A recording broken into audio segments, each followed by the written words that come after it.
May 29th, 2015.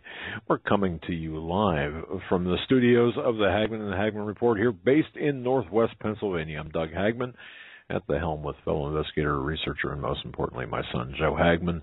Together, we are the Hagmann and Hagmann Report, America's premier father-son investigative reporting team. Our job is to bring you the news that propels the headlines, the news that is shaped and twisted amid a funhouse of smoke and mirrors in the carnival we call the corporate media. Now, we do the headline and news triage so you don't have to, and we want to thank all of our new listeners and veteran listeners. Thank you so much for tuning in tonight. Thank you for intentionally listening to this program. We promise that we will leave you with more information at the end of the 3-hour period than you had when you came in. For all listeners, new listeners included, we broadcast Monday through Friday, 8 to 11 p.m. Eastern. Our home base on the internet is hagmannandhagmann.com, 2 N's, spell it all out, and we're simulcast by the Christians United Broadcasting Network there. You can tune us in at the hagmannandhagmannreport.com. Now, at hagmannandhagmann.com, you can access our social networking sites. We're on Facebook as the Hagmann Hagmann Report, and also individually. We have we're on Twitter, and of course you can download our app. Now, many things obviously we have completed officially. I think today was the official date of completion of the move.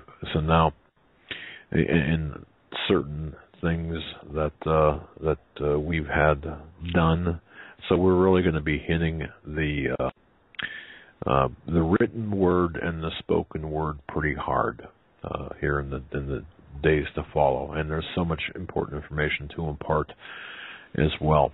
A couple of things I do want to mention. I did bring our studio dog, to the studio to hang out with us during the program. So if you hear an occasional bark from perhaps a truck, passing by or whatever, hey, that just adds character. Or she might have something important to say. Who knows? She's pretty verbose when it comes to topics. Our studio dog is a social conservative. She's a Christian, and she angers easily at the moronic aspects of politics. So, having said that, who knows? Joe, it's been a wild day. I mean, it's been a rough week here, hasn't it? I mean, it's been a long week. We today did a pre-recorded show with Sheila Zielinski. Great show. Yeah, it went really well. I'm not sure if it's going to air tonight or if it's going to air on another day, but I'm sure you can find the archive either way. And we've been in the studio working most of the day. Yes, you've been studiously working. I've watched you, and kind of, sort of. Yeah, sort of. We've been playing solitaire. No, it's great to see you in the studio, and it's we now have the space and the arm space. But by the way, let me mention, we want to thank NatureBox. We love NatureBox, really, as a company. We love their products. We love the service they provide. Tonight's broadcast is sponsored by NatureBox. NatureBox ships very, very tasty and guilt-free snacks right to your door. They've got over 100 flavors to choose from. You can choose from the mini Belgian waffles, or the sweet and salty nut medley. So great. I mean, take your pick. You'll never get bored of snacking again. So try NatureBox for free. That's right, for free. Go to naturebox.com/CFP radio. That's naturebox.com/CFP radio. Alternatively, you can go to our website, scroll all the way down on the bottom there, and click on the link to NatureBox. You'll see it. Big box on the left there. And that takes you to our little world at NatureBox. And, hey, take advantage of the free trial. I guarantee you'll be hooked, as we are. We really appreciate them. We have them here at the studio.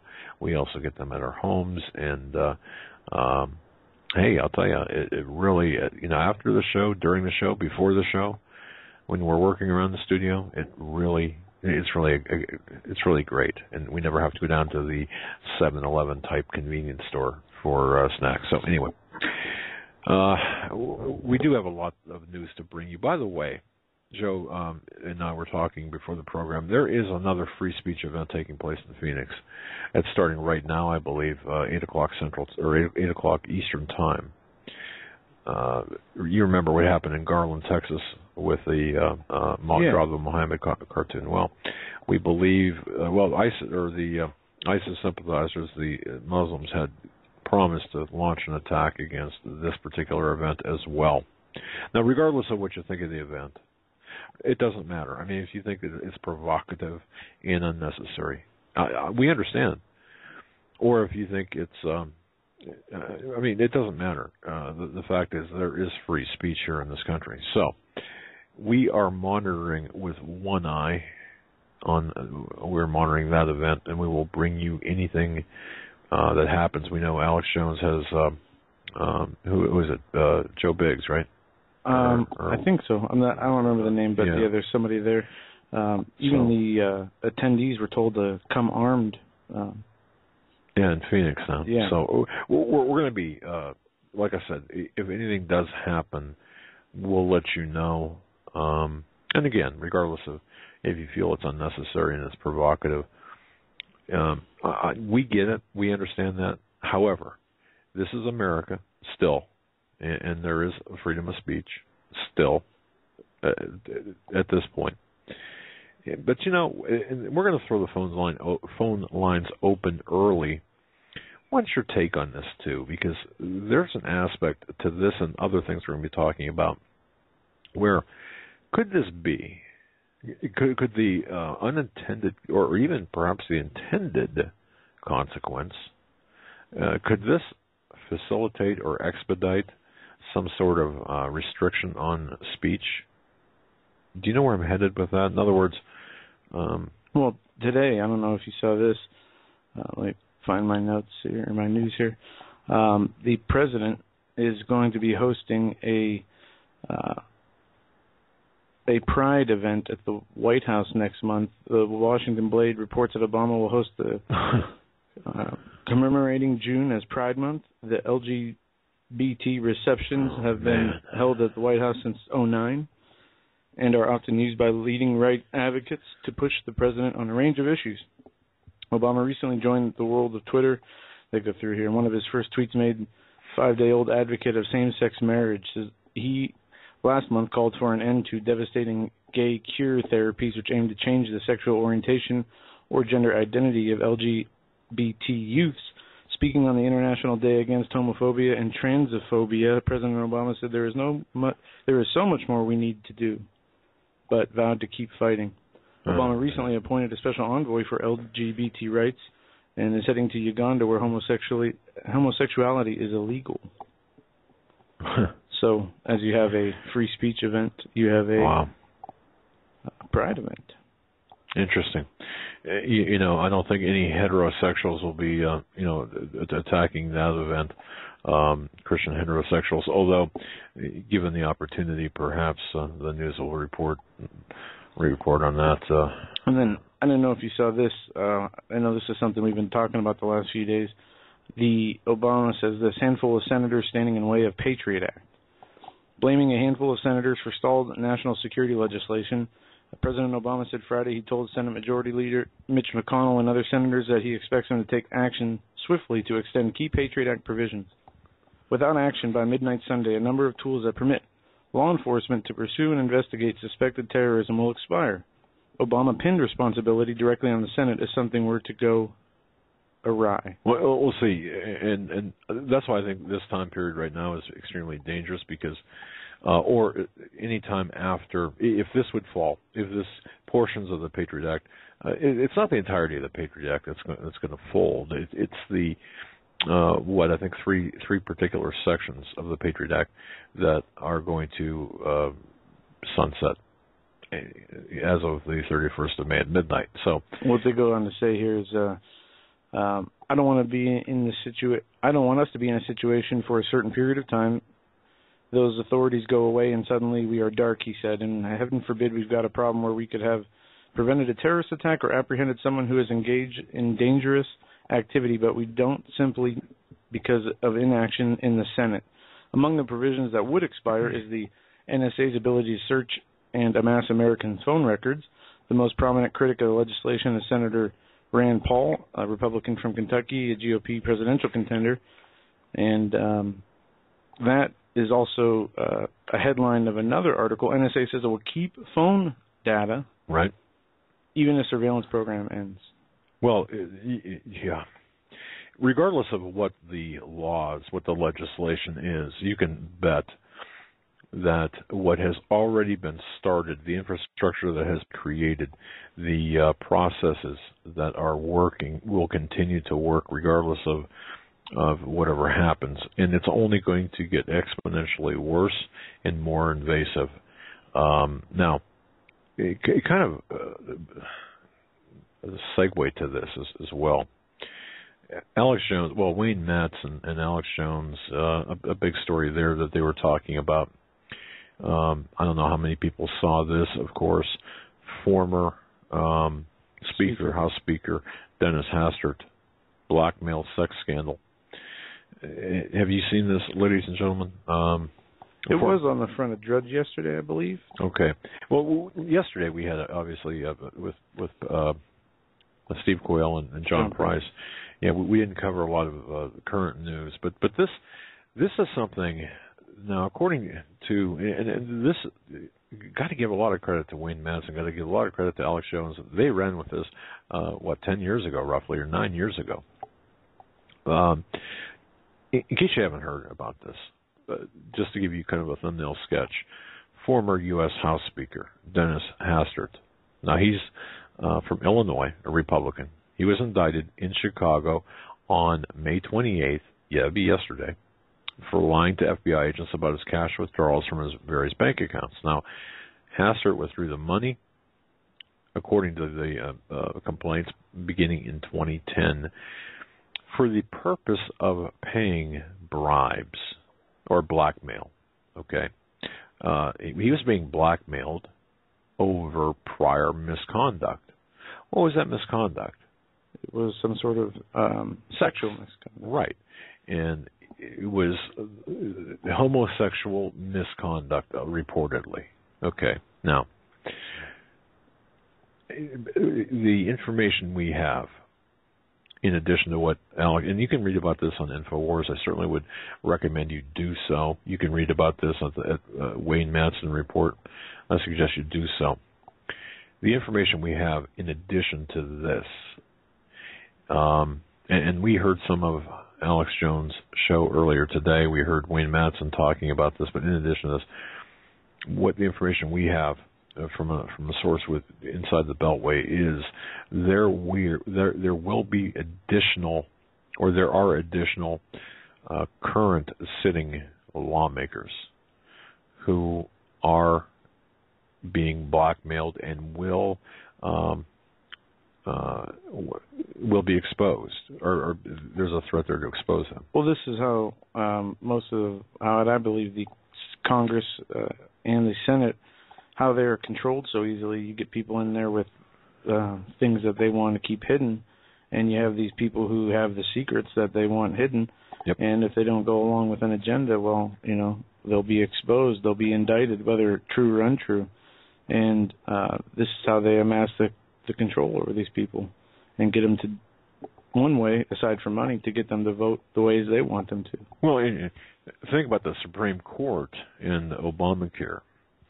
What happened there with that swing vote, that sudden 180 by the Supreme Court justice.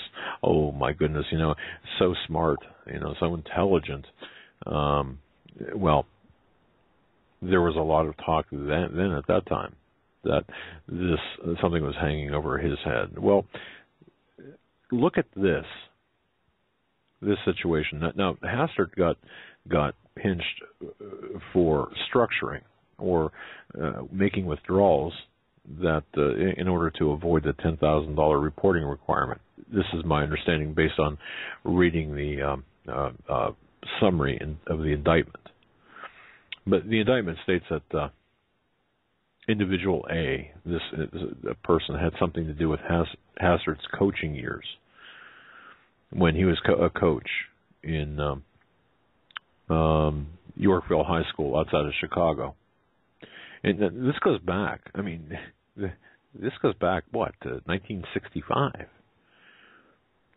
To his conduct from 1965 to 1981. This is how far back this goes.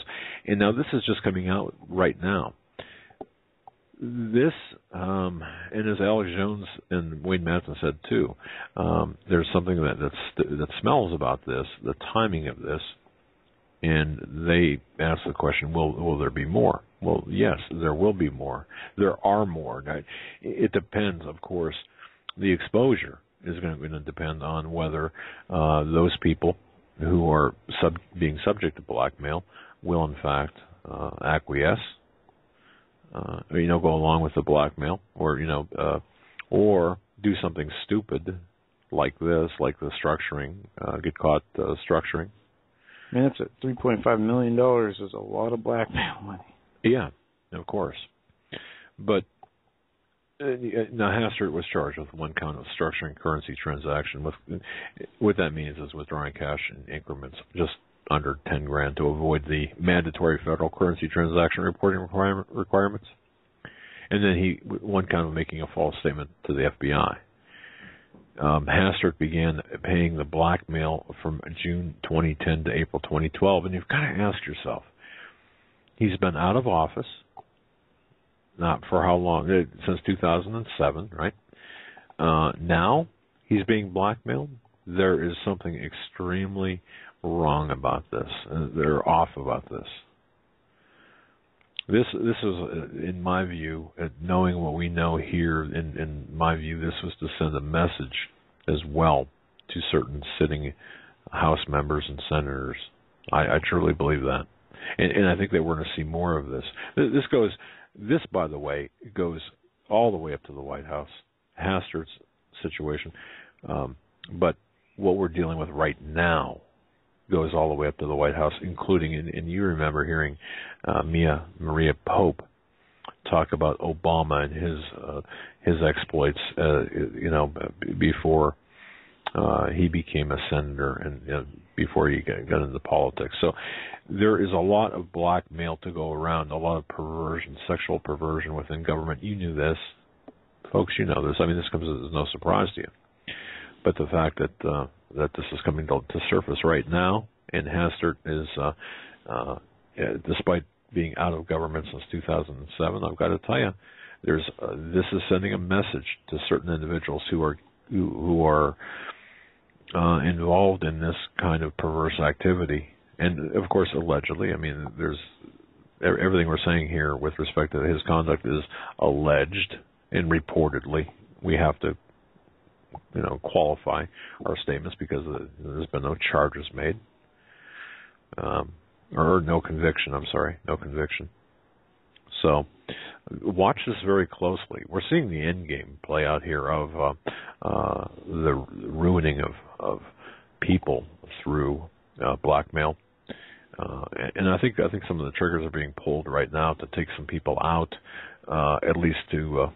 When I say take them out, I'm not talking about physically, taking them out. I'm talking about ruining their reputation and embarrassment and making them ineffective or hitting their effectiveness in terms of their reputations and their careers. So this is what's at play right now, and it's all throughout Washington.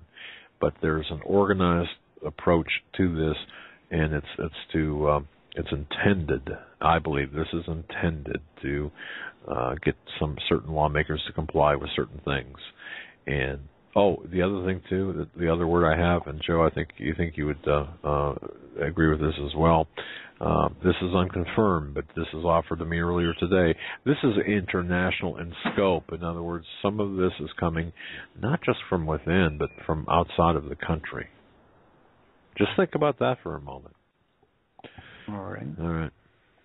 So, anyway, there you have it. Joe, go ahead. Well, in other news, we have today the president, FCC. Oh, goodness. Here comes the pop-up ads. FCC pop-ups, right? You got to propose giving free internet access to the poor, and we've talked about this. We talked about the steps from the free Obama phones to the next step being the internet. Well, here comes the article. This is from the Blaze. The head of the Federal Communication Commission is proposing that the government agency expand a phone subsidy program for the poor to include internet access. FCC Chairman Tom Wheeler has emphasized that internet access is a critical component of modern life, key education, communication, and finding and keeping a job. While net neutrality rules released earlier this year, the agency redefined broadband as a public utility like a telephone, giving it stricter oversight on how online content gets to customers. That triggered lawsuits from internet service providers. The proposal Thursday to expand the Lifeline phone program to internet service aims to narrow the digital divide, those with access to the internet and the other modern technologies, and those without. It goes on to say, cite a Pew Research Center report from 2013 that 70% of U.S. adults had high-speed internet connection at home. Only 54% of households earning less than $30,000 a year do. The FCC says low-income Americans are more likely to rely on smartphones for internet access. 67% of households make less than $30,000 a year at home and have broadband or a smartphone. Lifeline was started in 1985 to include wireless telephones in 2005. The FCC proposal calls for extending lifelines to $9.25 monthly credit to give low-income households a choice of phone or internet access via a wire to the home or smartphone. How do you feel about that? I mean, seriously, it's a natural progression, is it not, of the reclassification of the internet? What is the intent?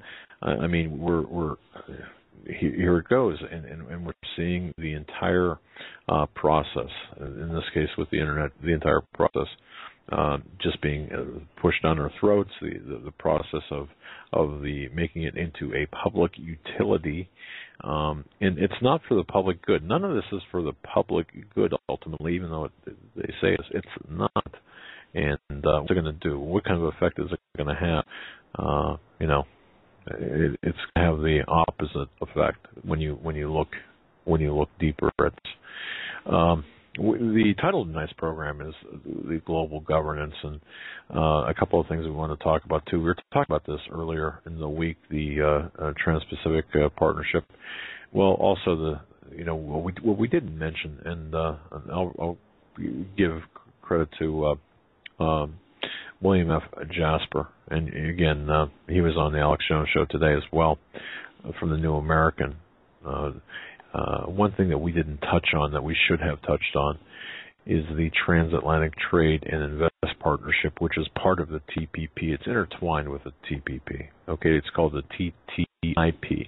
So there's really two, but the big daddy in the umbrella is the Trans-Pacific Partnership. We really want to underscore the importance of the destruction that will be caused by this Trans-Pacific Partnership and the lack of constitutionality behind the TPP and how it's being handled and the secrecy. We really want to drive this home, and we need for everyone to understand what's at stake. And what's at stake here, ultimately, is the destruction of the United States of America. It's wiping out the middle class. It's wiping out our borders. It's killing our will kill our sovereignty. And it's interesting too, and I'm going to point this out, and then Joe, feel free to chime in. But I just find it very interesting, the bed partners that are being formed by the opposition to the TPP. When I find myself agreeing, for instance, with people like I don't know, Maxine Waters. I mean, really? Okay, that's interesting. As an example, so I'll just say this: that we've got a real issue here with this. We really need to expose every single aspect of the TPP. Everyone needs to understand the importance of it. I am in the process, and I want to thank Maria Canese, the author of Prepare for Persecution as well, keeping me on my toes. I'm in the process of writing some reports about the TPP, exposés, putting some things together. So thank you Maria, for that, but for kind of keeping me on my toes with respect to that. So that's going to be coming out here very soon. But the bottom line with this, the Transatlantic Trade and Investment Partnership, this is the other side of the hemisphere, if you will. What the TPP does for the Pacific, this is doing for the Atlantic. I suppose that's the easiest way to describe it. It's a free trade agreement. Again, it has nothing to do with free trade, or very little to do with it. It's between the European Union and the United States. And, of course, the stated goal here is that this agreement, or the stated, people are saying is going to happen is, well, it's going to expand economic growth multilaterally. Okay?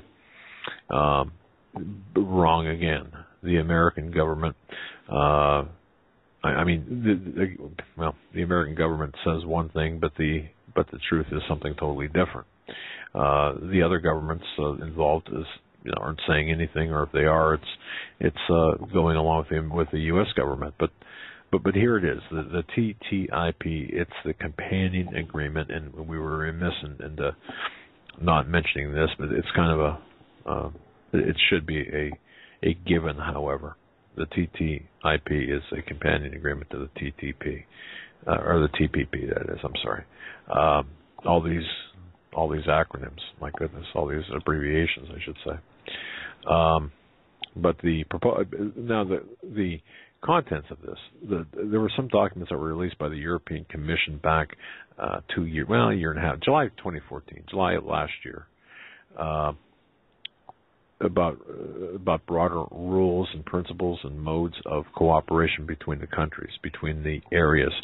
If you notice the language in this, and with both the TPP and the TTIP, you're looking at the language stating you've got these, not the United States of America, for example. We're not referred to as America or the United States of America. No, we're referred to as North America, or the Union, North American Union, which of course, everyone says, well, that's just a myth, that's just a conspiracy theory. North American Union doesn't exist, it never was. It was hyped up, blown up by conspiracy theorists. Well, here it is in black and white, shall we say. You just can't see it, but it's there.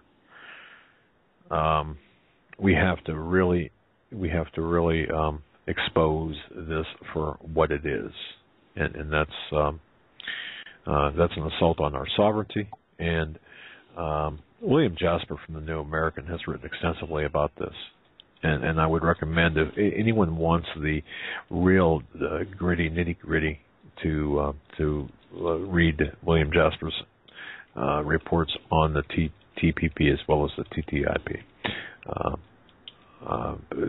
It's a New American. My goodness, it's the same thing that we said, everything that we've said, but it gets into more documentation with respect to various committees, various people, but you get the idea, and it gets into the Canada, Mexico, the agreements there, and anyway, so that's that. The sovereignty, our sovereignty and our liberty is at stake here, folks.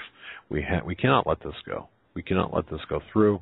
We have to expose it, and even if we have to be on the same side as people, and as I use this as an example, Maxine Waters or whoever it might be, hey, so be it. The truth is the truth, regardless of the bed partners or and I use that.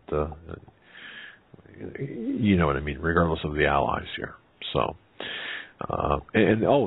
Joe, the other thing too, and you had mentioned this too, because you were following some research on the labeling of food and the, for example, the food labeling. Where does your beef come from? Well, you want to know where it comes from, don't you? I mean, you want to know if you're eating American food or Canadian, or American beef or Canadian beef, or where, what country of origin is your food. This will, this will ultimately affect that. And it amazes me that other countries would have such such an influence over American policy because of this treaty, because of what's going on. So, what a mess this is. Yeah, and we do want to open the phones. I don't know how you want to do this, Dad. Well, we have a few callers on now. We're going to open the phone, 661-244-9839. We want to talk about anything from our show last night. Anybody have comments they want to share on air? We know we got a lot of emails. And anything that anything in the news today or anything that is of importance to any of the callers out there. 661-244-9839. 661-244-9839. This article from yesterday, emergency powers give Barack Obama authority over just about everything during a major national crisis. Presidents have always exercised emergency powers, but now thanks to dozens of new laws, regulations, court decisions, and executive orders, Barack Obama is the most powerful president in all of U.S. history. Of course, the U.S. Constitution does not actually give any president special powers during the time of a national emergency, but over the time, presidents have decided that they should be able to exercise such powers, and the courts have generally agreed with them. And this, I'm not going to read this a whole article because it's very long. It's a write-up by Michael Snyder, but it talks about what is a catastrophic emergency.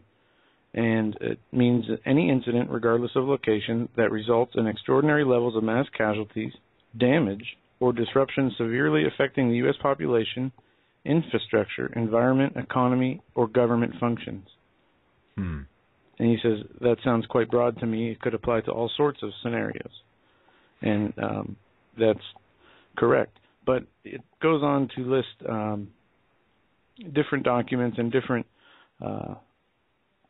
parts of these documents that give the president certain authorities. And in separate news, we mentioned this the other day about the EPA and the waterways.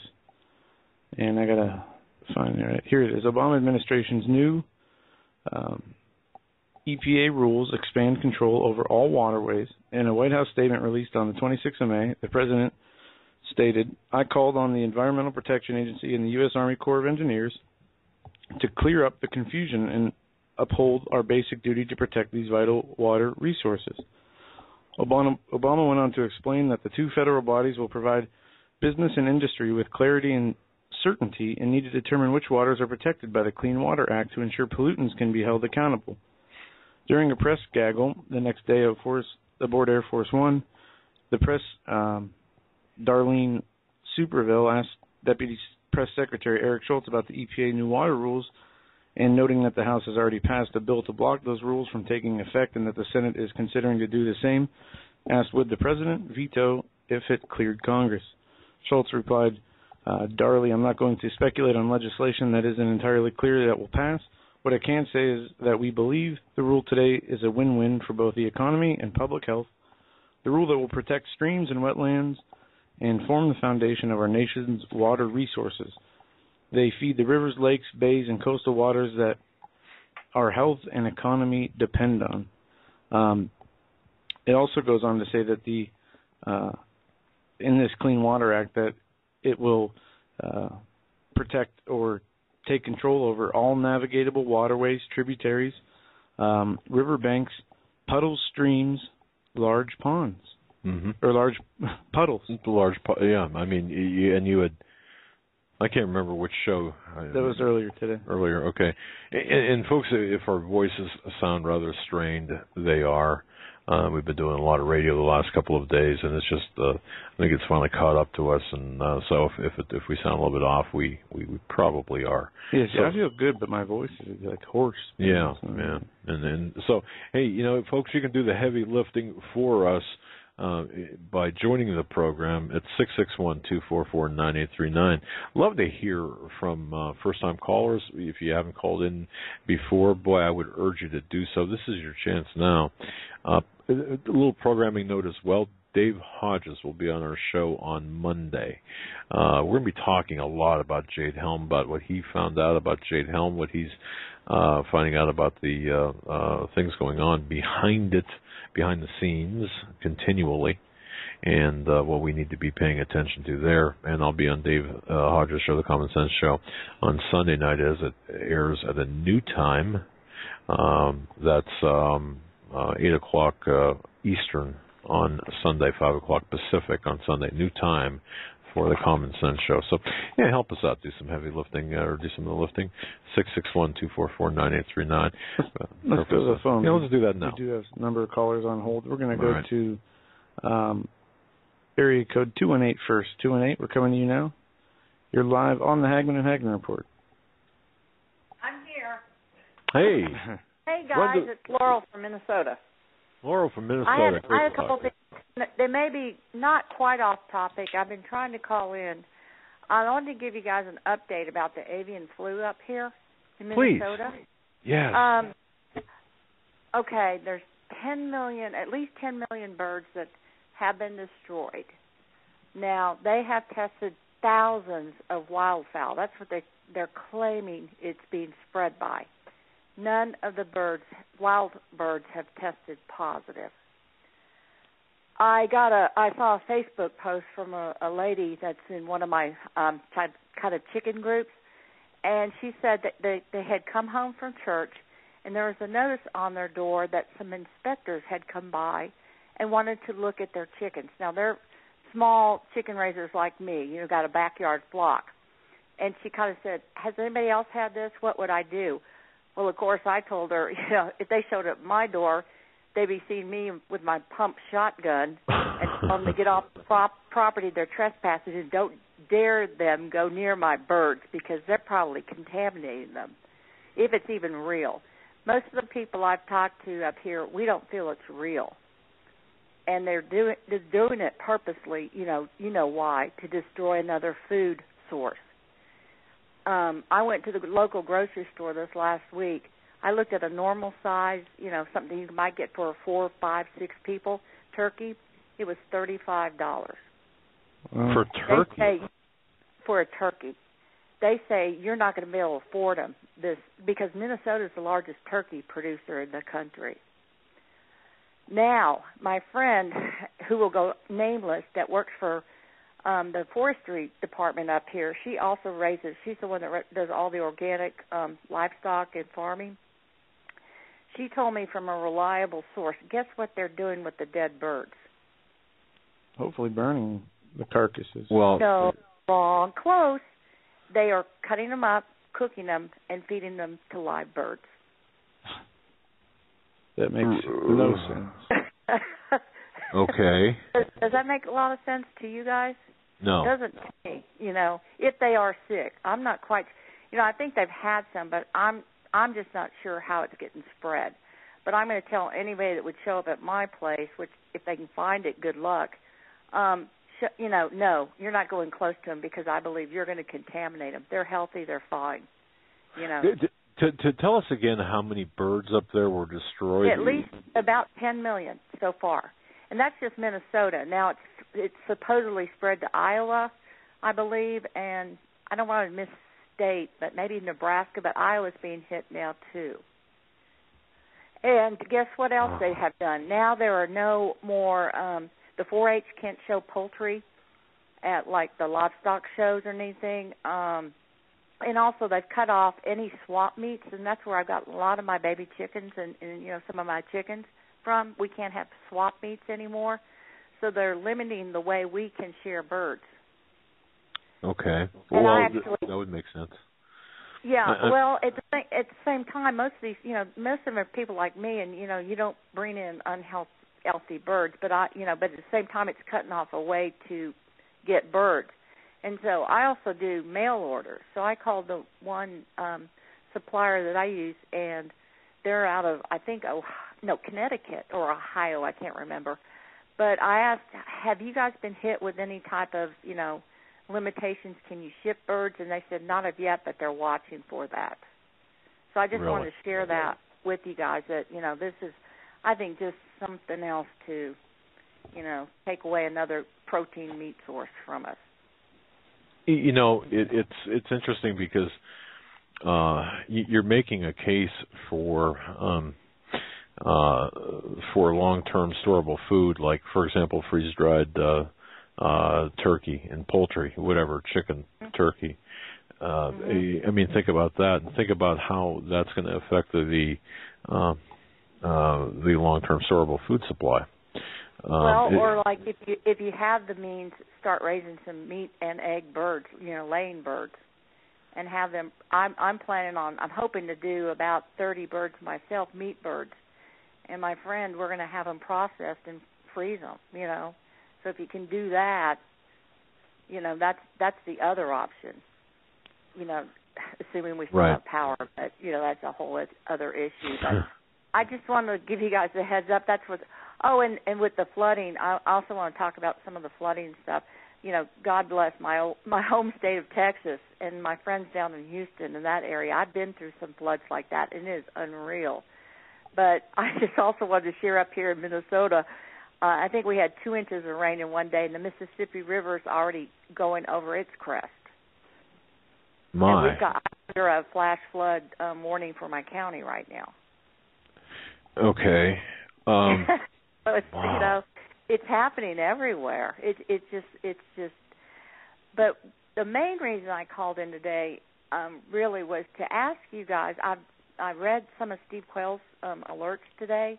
I don't know if you guys have seen them regarding possible reason. Well, some of them are tying in the forced evacuations in the Houston area, especially in in Texas. And the military's exercise where somebody had a source that said that what they're planning on doing is coming in and, trying to check out who's hoarding food, who's got guns and stuff like that. And I think in Texas, a couple people reported that these guys showed up associated with Reliant Energy, which is one of the electric companies there, saying that they were here to do a home inspection to see if they were wasting energy. And all dressed in these cute little, uniforms but could show no ID. But that's what they're saying is that's probably the way they're coming in to look at your house to see if you're a, quote, food hoarder, unquote. Yeah, and Steve and I had talked about this off air. The information that he had received from others, and no, you're exactly right. And I'm glad you brought that up because and I've got this independently as well. They're going now. You're making reference to a particular part of the country. The information I have is that this is happening in various parts of the country. It's a beta test actually.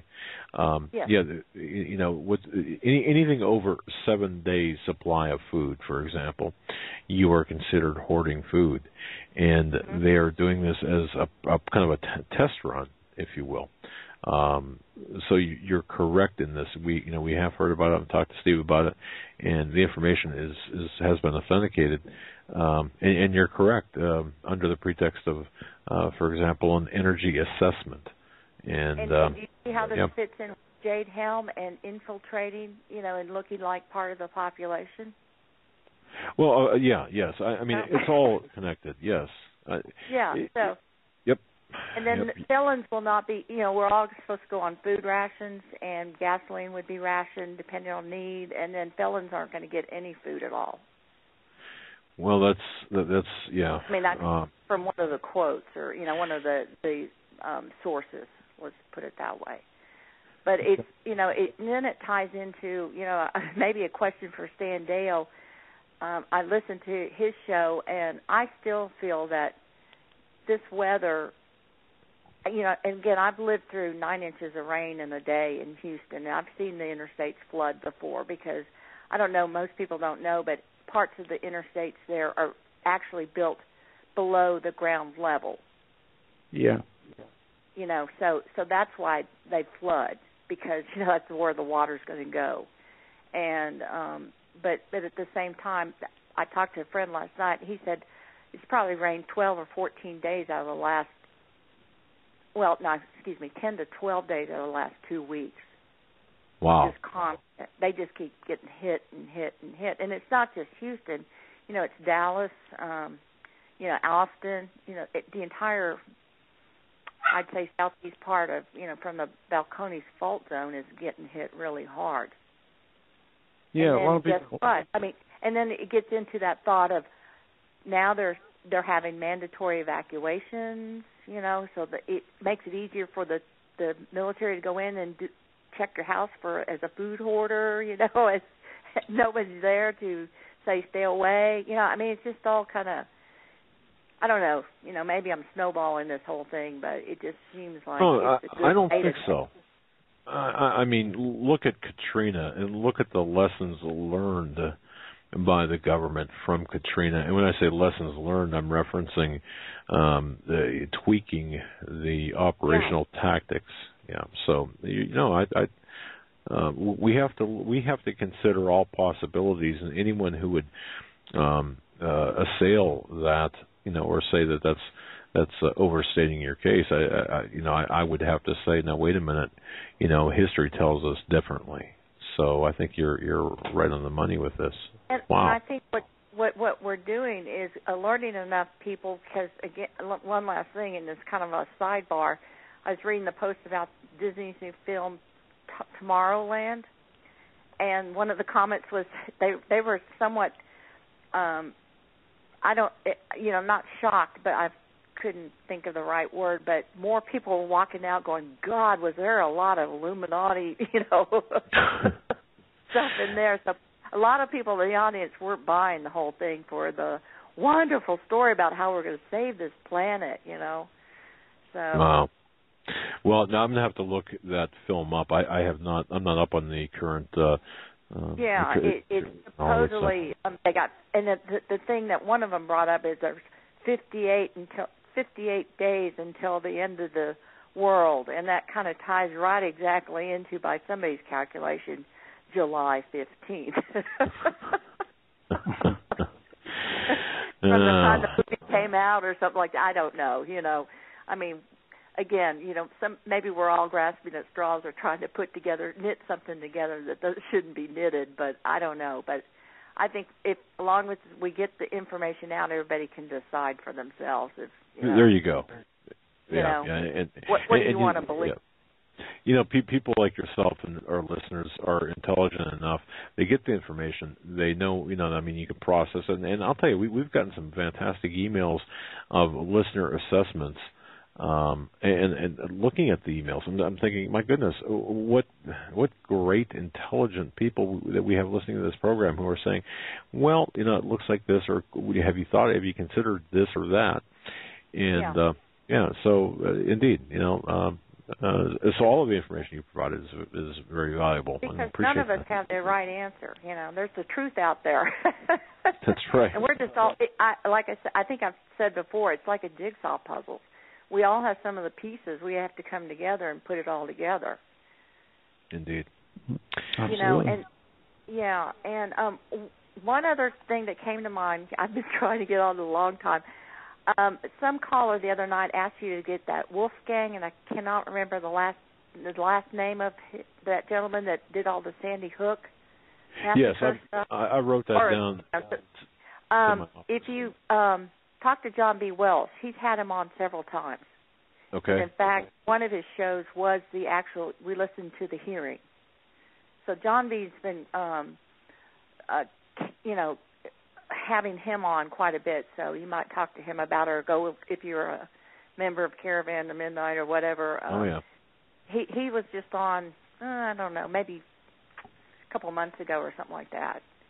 In fact, so I'll give John a call this weekend, and hopefully we can hook up, and I'll ask him about him. I've got the notes in my office, not here. We'll so appreciate I just that. wanted to share that somebody is, and he's had him on a couple times. In fact, he said, come back, and he just let him talk about the hearing. One last thing, Karma sends her love. You know Did what? Did you get her latest picture? When you say latest, how late or April, how for her birthday? April? Yes. I have that. Now, you know something? I owe you a book. Yes. Where's my note, Joe? I don't I'm know. supposed to send Joe an email, and I have not gotten around to it. It's the 40 things before you die or 40 things. Right. Okay. Can you would you do me a favor? Would you send would you go to our website, contact us form, and give us your send us your postal address so I can get that out to you, because I do have a note, and for how when you move everything, it's here somewhere. It's here somewhere. That's all I've been doing the last 5 years is moving. Oh, man. Well, thank you for your patience, and what a sweet Karma is just sweet. I have a picture that you sent me. I did cut it out and put it on our board. We brought our board with us of listener animals, and Karma's up there, so we appreciate that. Well, when I come down my gravel road, my dogs must hear my car or something, or sense I'm coming, and they meet me about a quarter mile from the house. Oh, isn't that great? And I clocked her, because I have to speed off because they want to follow.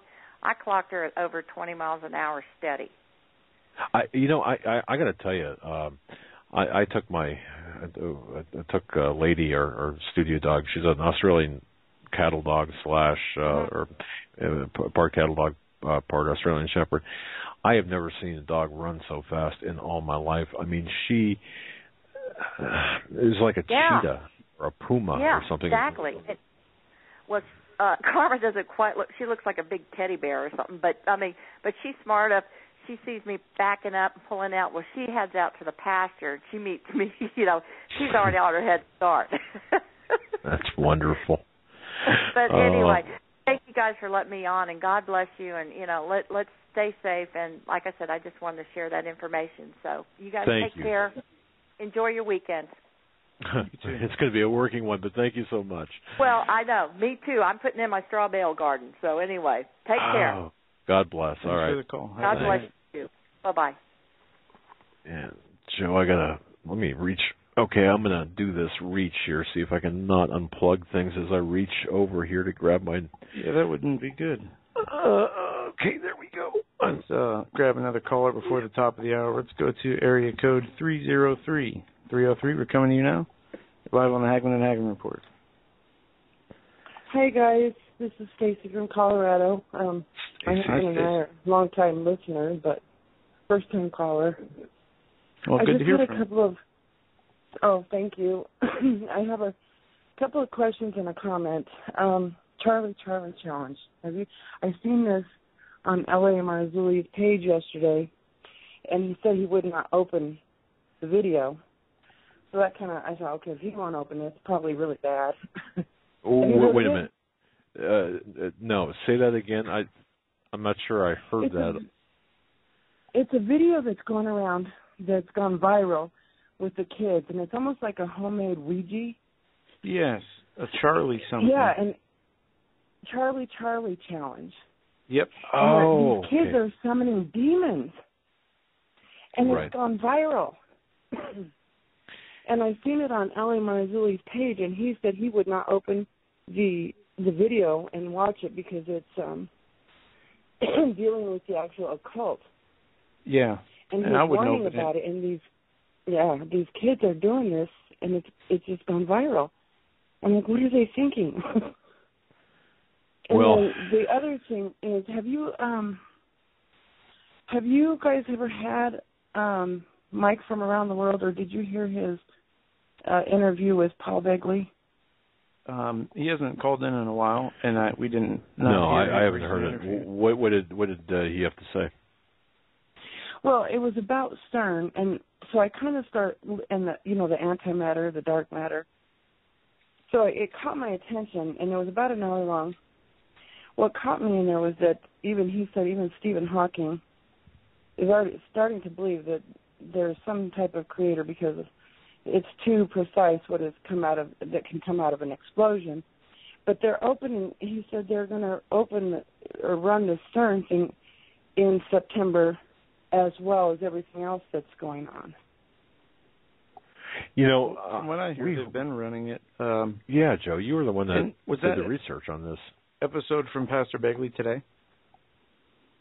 No, I'm not sure when. I think it was back in April or May. I just came across it the other day. Okay.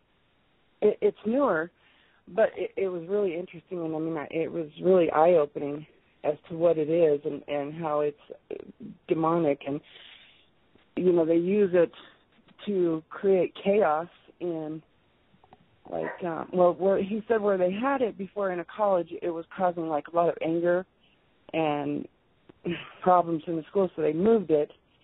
But they can use it for, like, chaos, say, like what's been happening in Ferguson or in Baltimore, creating riots and anger and things that you wouldn't really.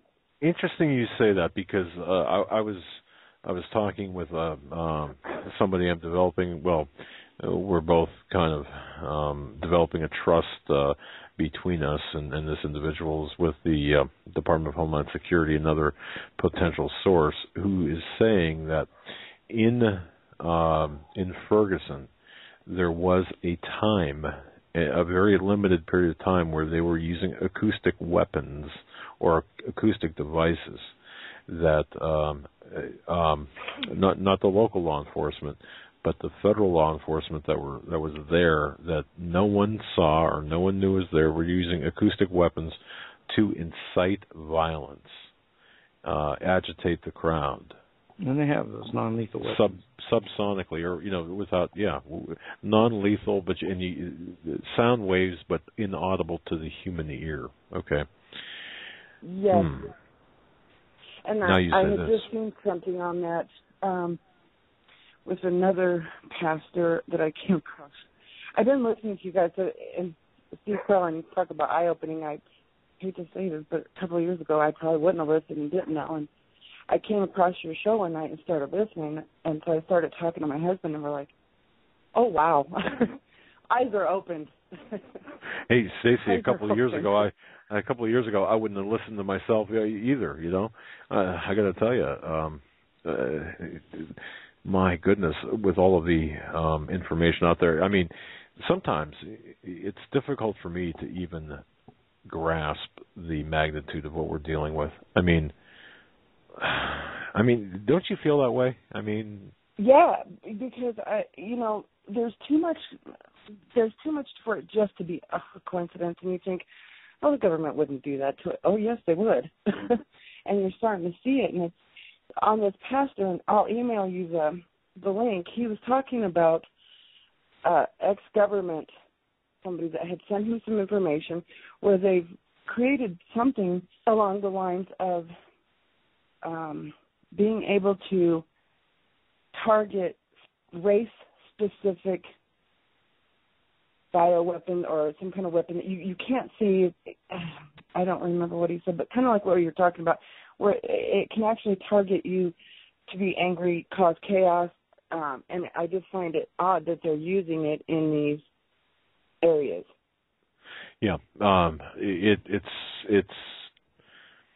they're well, I shouldn't say testing. They're using these weapons, at least the information I have, very selectively, and they're doing this for cause, which kind of makes or puts Ferguson in context in a way, or other places in context. You know, why didn't it go into a full blown? Why didn't it grow more and get bigger? Well, you know, maybe this was a staging ground. Maybe this is like I'm trying to think of a sports metaphor to use. This is kind of a scrimmage, you know, and they're putting all the pieces together.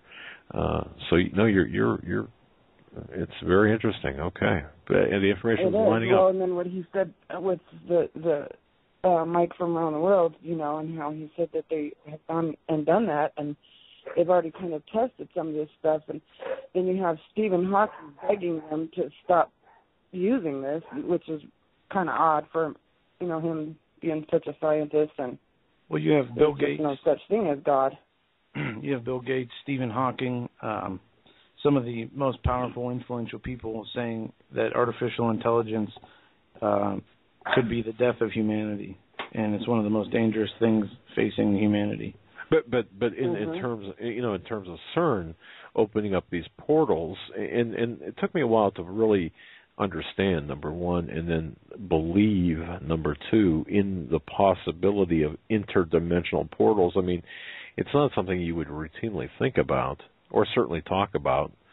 But yeah, for Stephen Hawking, who is, although he's intelligent, he certainly is not as intelligent. When he denies the existence of God, I don't care how intelligent you are, that's pretty stupid to me. But now changing his mind, saying, "Hey, wait a minute, because of what I'm seeing, perhaps there is a higher deity." Well, okay, is that what it takes? Perhaps so, and that's great. But you get Hawking worried. Yeah, I suppose I'd be. Yeah, that's what really caught me, because with a Big Bang, okay, it's just an explosion. You don't get exact, precise, like we are. We're made too precise. There's just too much things that are exact and precise about God's creation that it didn't just come, put together from some explosion the way it has. I mean, fish, animals, all life on Earth is too precise for it to be just created from some big explosion. That's right. And so for him to say right. that, kind of, that's why I was wondering if you had heard the interview, because it's really eye-opening. Going to find it. Interesting anyways. You're definitely going to grab it. All right. Charlie challenge people, please tell your kids, don't listen, don't watch the videos, and don't participate. Absolutely. And that's all. Well, thank you. Thank you so much, Stacy. Thank you and your husband for listening. God bless you, and thanks for hanging in there with us and being part of our extended family. We really appreciate you. Oh, absolutely. We love it, and God bless you. All right. God bless you, too. Thank you. Okay, good night. All right, we are up against the top of the hour break. We are going to take that now. You're listening to the Hagmann Hagmann Report.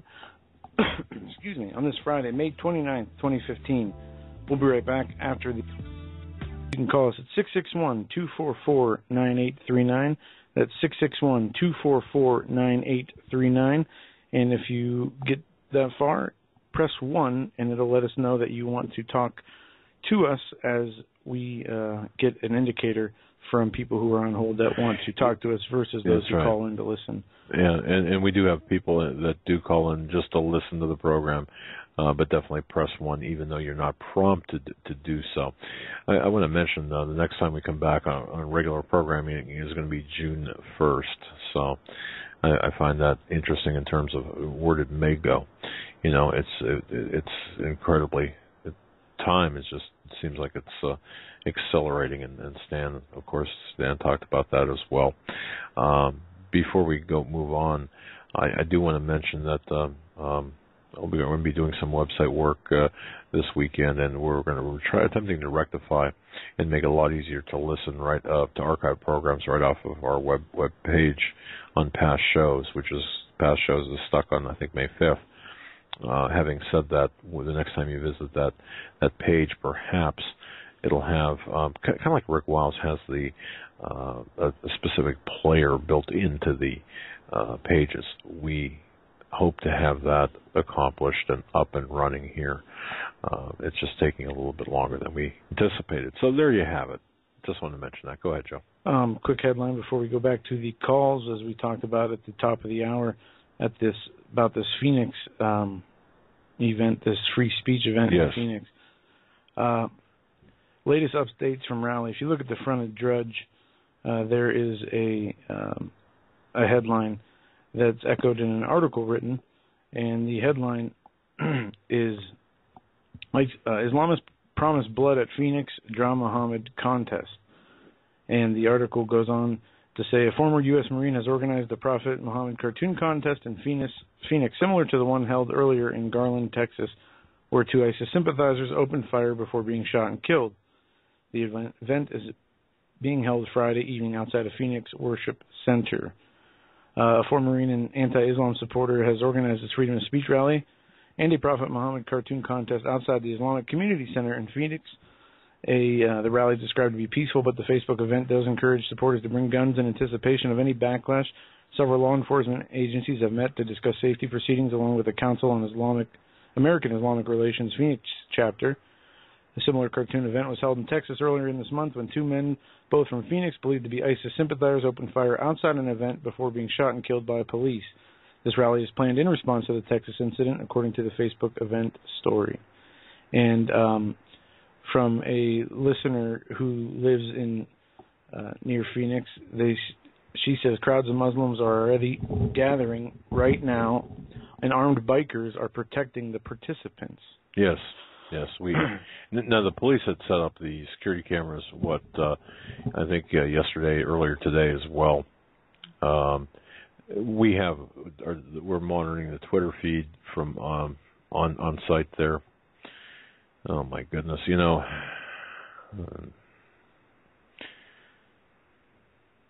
Yeah. I'm just looking at some of the images. I'm looking at some of the comments. The only thing I can say is you talk about really drawing out.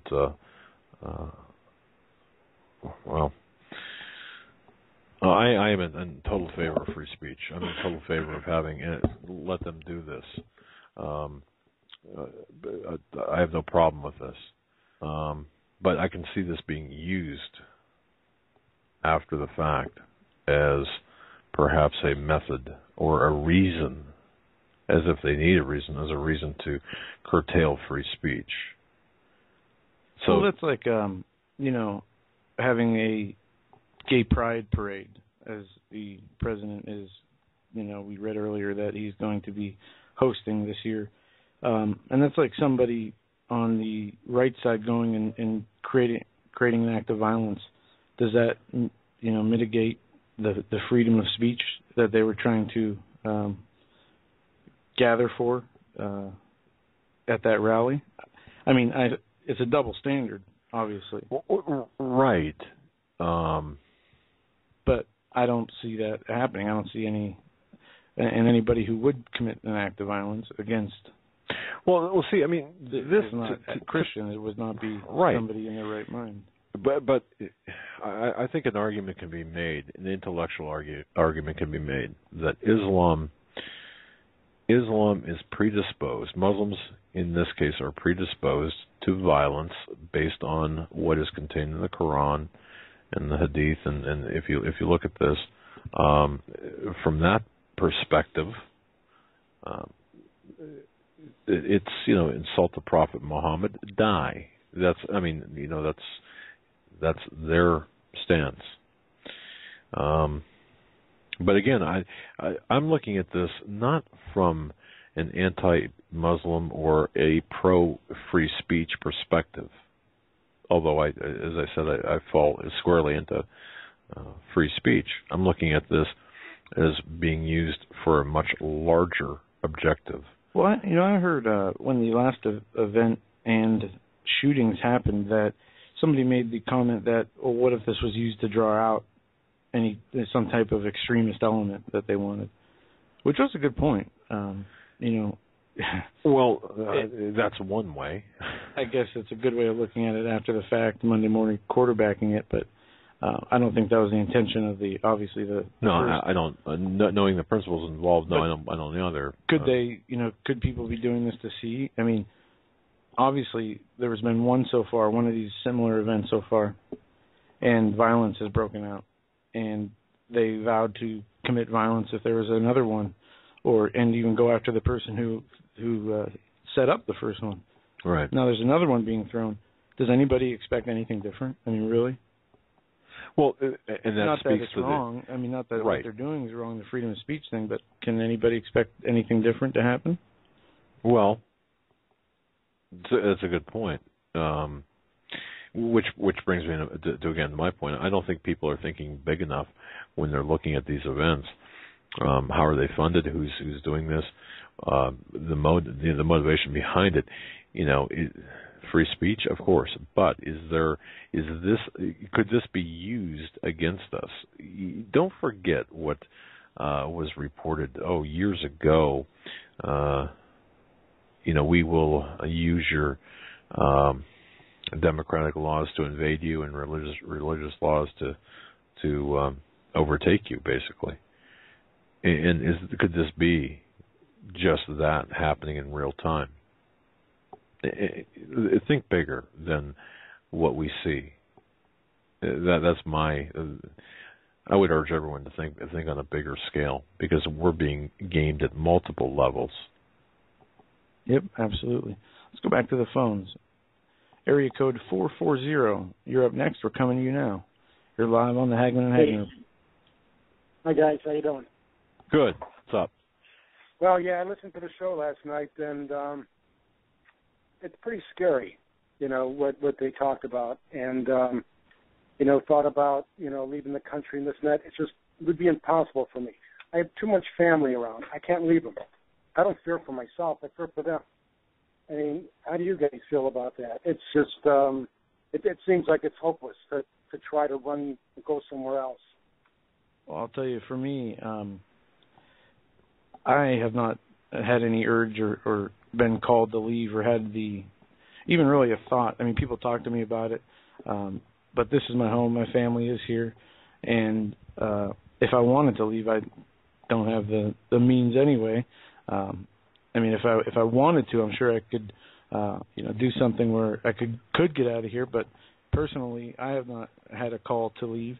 Now, when we have to understand the difference from fleeing Babylon, that you're not partakers of our sins, meaning fleeing the delicacies of Babylon's or the temptation and different behaviors that lead to sin. Could be, TV, entertainment, a whole bunch of things. So there's a spiritual fleeing, and then there's a physical fleeing. And if I can chime in here, I've personally, all I want to do is I want to be obedient, and I want to, and I don't have any urge. I'm not being goaded. You just moved. Of course you don't want to do that. Well, that was the other thing, too. I mean, it took a lot of prayer. To move, not just my home in one move, but the studio and offices in another move. It took a lot of prayer. Or, am I being obedient? Am I being a good steward? Are we being good stewards with the assets we have? But the bottom line, with respect to fleeing Babylon,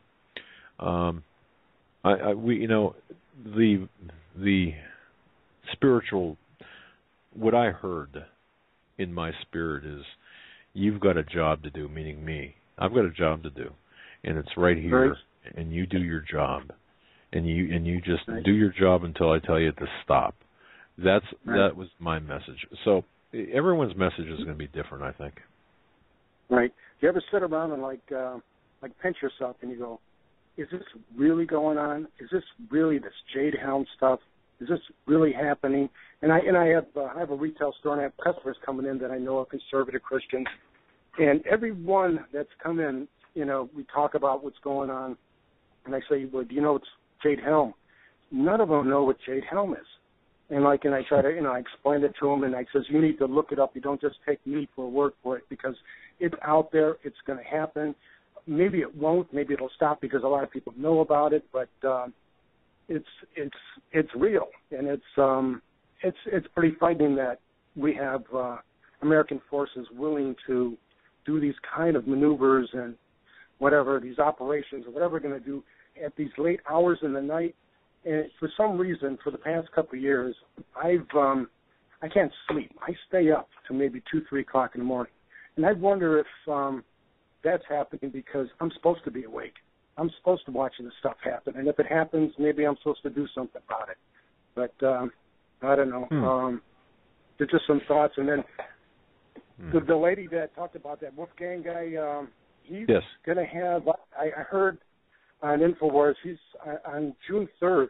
They're having another subpoena. I don't know what it's called, where he got people, to come in, and the police chief and all this other stuff, and they're gonna do another interview, and he caught him in a few lies already. There were supposed to be timestamps on some of the police cruisers, whatever, that were there on the scene, and for some reason they were blocked out, or they weren't given the right ones, and they admitted that they were on there and that it's not on there. So there's a bunch of stuff that's very suspicious what's going on there, and maybe just something to take a look at too. But he thinks there's a big story there that's going to be exposed. We're going to be following this up, and we are. Thank you for that information. This, it's interesting because a lot of people view this as a very touchy subject, and any time there's deaths of murders of children, alleged, murders of children, it becomes a very just a very touchy subject with people. Right. Now there was one. Go ahead. And there was one more thing after you get your thought in.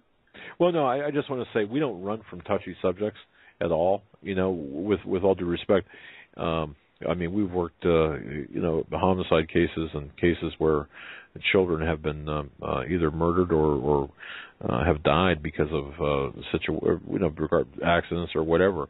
We understand the emotion behind it, but the search for the truth and exposure of the truth it does trump, unfortunately, or regardless, it trumps emotion. Okay, the truth trumps emotion in all cases. So, go ahead and. Yeah, and then the thing is, we know that the NSA is listening on this call, and whatever, and it's like I'm sure there's a lot of other people out there that would like to give information, but they know it's going to come back to them. And there was something with this Jade Helm. I know a ranger who will not speak, of course, on any device, will not email, won't talk. The only time, he'll come up and say anything is if it's in person to person. And this person's coming up again, and there was hints about this information I'd like to get. And he doesn't work, for, he's not, in service right now. He works for independent contractors. So, and I don't know if there's information there that I can get, whatever, and then maybe relay to you. Maybe I have to do it on a different phone that wouldn't be connected back to me. I don't know. I mean, this is ridiculous that we have to worry about, saying something and some repercussions come back to you. Yeah, and it's ridiculous indeed. And at this point,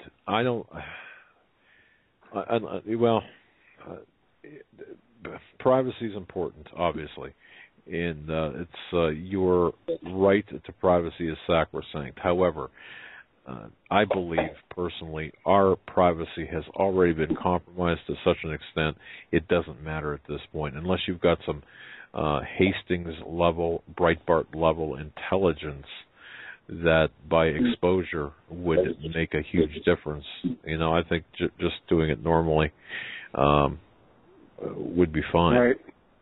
Right. So. Yeah. Because I talked to him, whatever, and he says, and these guys, they talk to each other, and he knows what's going on. I mean, I asked him if he's prepping. He preps. He's got, 25 pounds of rice stored away, and the amount of ammunition this guy has stored away is incredible. And I go, what would you need that for? He says, you never know. Well, it's true. And it's, and it's reality. And it's like I said, I pinch whatever. When I pinch myself, say, is this really happening? Is this really going on? Just like this lady with the chickens and stuff. This stuff, is real and it's happening. And I believe her that they're trying to get rid of another food source. It's. I do too.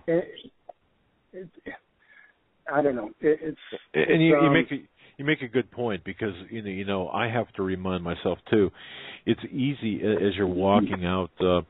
Like when I walk my dog, or if you think about this and you think about the gravity of what we're talking about, and then you look at people who, like you mentioned, have no idea what Jade Helm is, so far removed from any current events.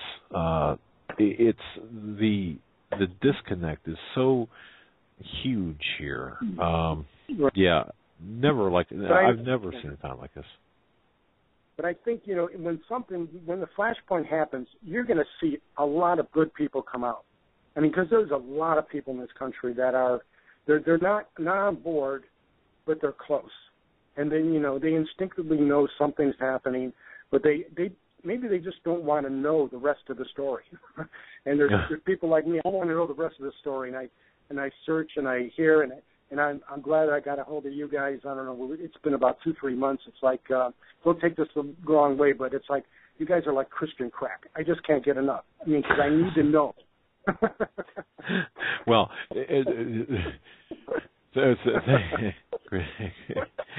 thank you for that characterization. No, I mean, I get it. And that's the way we feel. We need to know too. And whatever we find out, we share. And the more people that we can expose the truth to, the better off we all are. And that's kind of how I feel.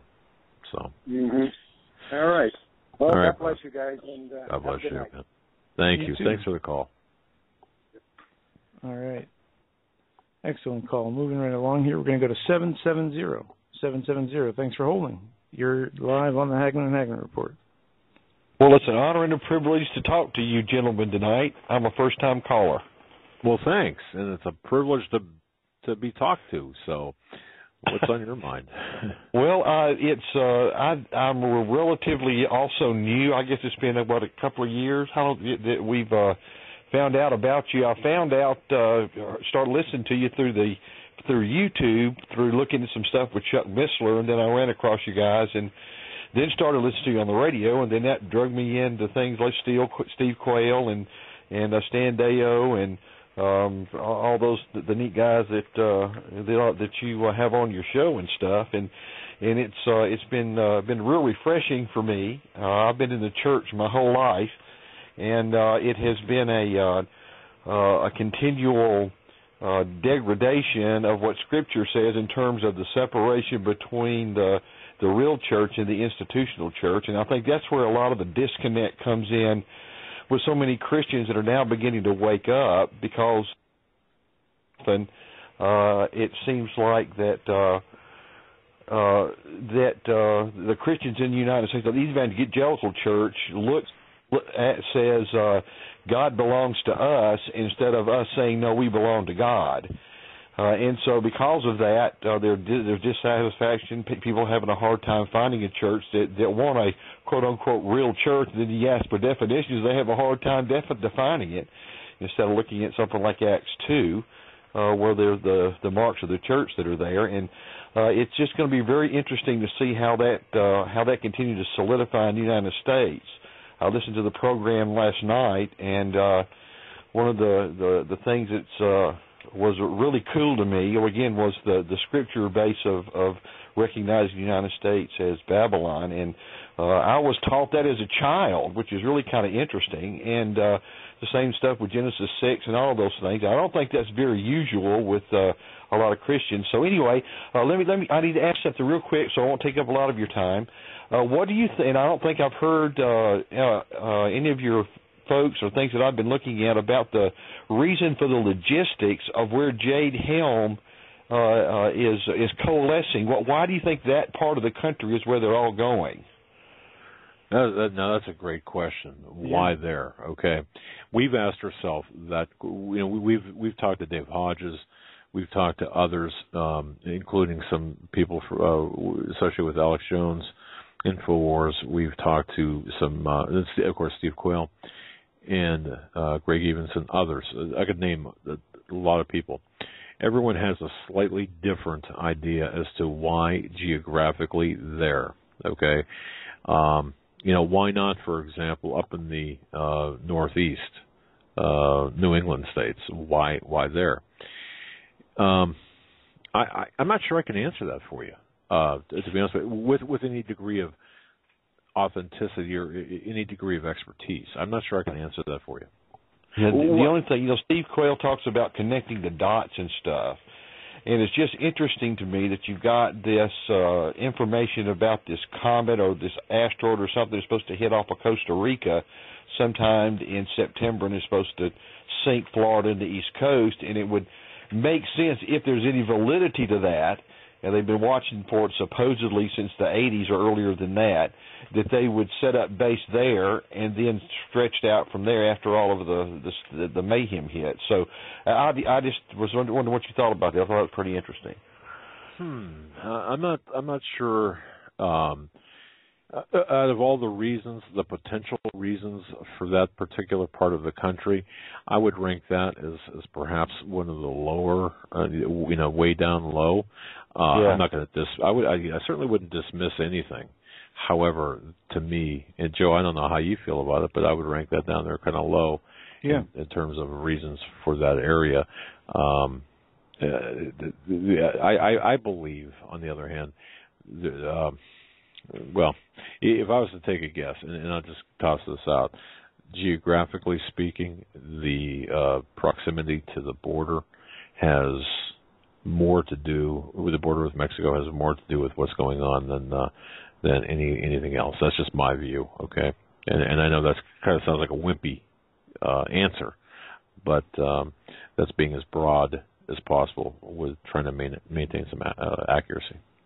Yeah, they're pre-staging, obviously, and that's just an awful lot of stuff to be over there just for just a quote-unquote little exercise kind of thing, So, but anyway, thank you a lot. I appreciate it for the opportunity. I also wanted to let Joe know that my wife thinks that he's adorable, and so does she want to adopt him?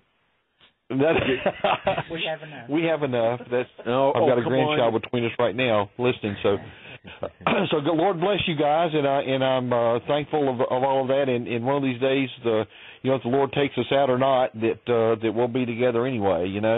That's the neat thing, and I'm thankful for your faithfulness and your courage and the stuff that you're putting up with, because I've been a pastor and I know what you're dealing with, and so from the evil one, and that he's becoming more and more emboldened, and we'll just pray more and more protection and all those neat stuff for you guys. Well, thank you, sir, and thank you for your prayers, and thank you, ma'am, as well for listening and being part of our family. God bless you both. Thank you so very much for the call too. Thank you. All right. God bless. Bye bye. All right. God bless you too. Well, see, no one. It's all right. I'll keep you around. All right, we're going to go to 602 area code next. 602. You're live on the Hagmann Hagmann Report. Hey, Joe. It's Mary from Phoenix. Hey, Mary. Good to hear from you. How are you guys doing? Hi, Doug. Hi, Mary. I haven't called in a while, but I wanted to ask everybody there to cover Phoenix with prayer right away. It's palpable here, the anger and the frustration. I'm about 6 miles away from there is where I live, and you've got these different groups. There are some bikers that are going to come in armed to protect the anti-Islam people, and the temperatures here are going to be in the hundreds this weekend, so that alone is a factor that I'm sure will have an impact on tempers, and it's just very palpable, the tension here. And you're about 6 miles away. Yeah. Anything going on, local news on your end that we should know about? I mean, we're plugged into numerous Twitter feeds here, but anything that you could tell us from a local news angle? I'm just watching the live feed that somebody, I think Wedge, had posted in the chat. I don't watch the news. I don't even have a TV, but on my Facebook feed, there's been nothing. I mean, I was shocked. They had the newscast at 5, and nothing has come through regarding it. It's like they're just avoiding it altogether, and I don't know. I think it can get very ugly very fast. And like I said, this is our first really hot weekend with the temperatures up there, and people are already moody enough as it is, with that factor. Could you see this, even though this event is only tonight, could you see this somehow spilling over into the weekend? that's a possibility. We have Comic-Con going on here this weekend, too, so there's going to be another large crowd. And I think it's also in the downtown area. All this is kind of centralized near the main downtown area. Boy, talk about two polar opposite events. Yeah, they are. They are. But, I mean, you got a lot of crowds walking around and with different signs and stuff. Who knows? I mean, I could see, people trying to get others to join in, and who knows. But well, it just... you know what? I believe that there's something more to this. The objective, the agenda, is much bigger than. I agree with you, Doug. There, definitely. Yeah, and the palpable, the tension that you feel down there, and we should, you know what? And I'm glad you brought this up. I mean, everyone listening, even if it's by archive, it doesn't matter. Let's cover Phoenix with prayer of protection, the hedge of protection. And certainly, that's, we need to do that. So, wow. Okay. Yeah, it's not where I want to be living right now, but it's kind of where the Lord has me at the moment. So, it's going to be an interesting weekend. I'm just going to hang out at home in the air conditioning. There you go. Away from all of this, and pray.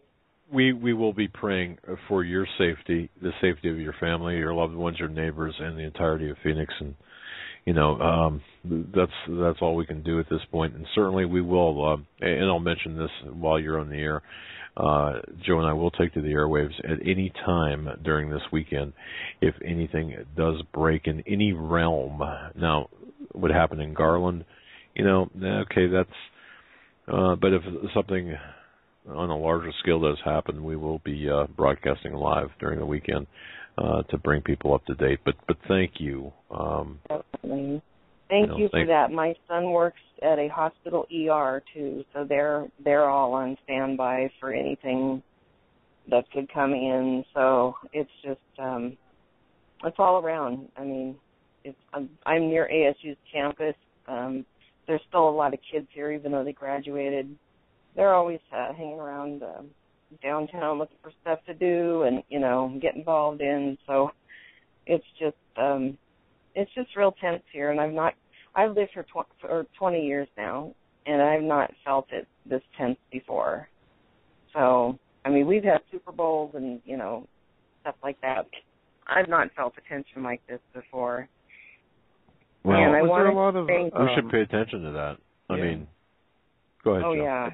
I just want to ask, was there a lot of media hype in your local area about this event beforehand, last few days, radio, billboards, anything you might have saw or heard? Nothing that I've heard or seen. I don't have a car, so I take the bus everywhere. And I've seen no billboards, no signs posted along the routes I take. I've gone around the ASU campus before. There's nothing posted down there, which is usually where they recruit a lot of these kids, these young, impressionable minds. That's the first place they go to get them involved, And I haven't seen anything. I didn't even know about it until I heard you guys talking about it, and I started looking it up on Google and Drudge, and there it was. So, well, ABC 15 right now in your area, ABC 15 Arizona, is showing police standing between protesters at the Phoenix Mosque, and it looks, I've got to tell you, what you're feeling there certainly is reflected in the images that we're seeing right now here on our monitors at the studios. So, I'm watching Fox 10, which I think, like I said, Wedge posted that in chat, and it's been gathering in about an hour. It looks like it's doubled or even tripled in size. Wow. So I see the police now standing between the two groups, and the bikers I don't think are here yet. I don't know where they're going to come from or where they're going to go. Third Element involved in all of this, and they're going to be armed. So. Channel 12 or Fox 10 just closed down their chat because of the hateful comments. on both sides, and they've not done that before. Usually when there's events, they leave their chat open, but they've warned people like 3 times, and they finally said, we're closing down chat because it's getting out of hand. Interesting. Wow. Interesting. Well, thank you for that update. You know, if you experience anything or if you have any firsthand information, can you? And we're not asking you to do our work for us, but certainly we'll. I think we've got your number, right? Yeah. If you call us back, or if anything does happen that needs to be reported, feel free to call us back, and we'll give you priority. We'll put you right in the front of the line and get you right on the air. Thank you. I appreciate that and the prayers and you and especially Joe for leading me so strongly to a closer relationship with Jesus Christ, because I have that now stronger than ever before. And like I said, I feel safe where I am, even though this is going on. And I know the Father is in charge of what's going on, and He sees it all, and what's going to happen is whatever He's going to allow to happen for His purposes. And Amen. I can accept that. And know that I will be safe. Yeah, Joe, I really appreciate it, because you really worked with me on that, and you made a huge difference in my life with that.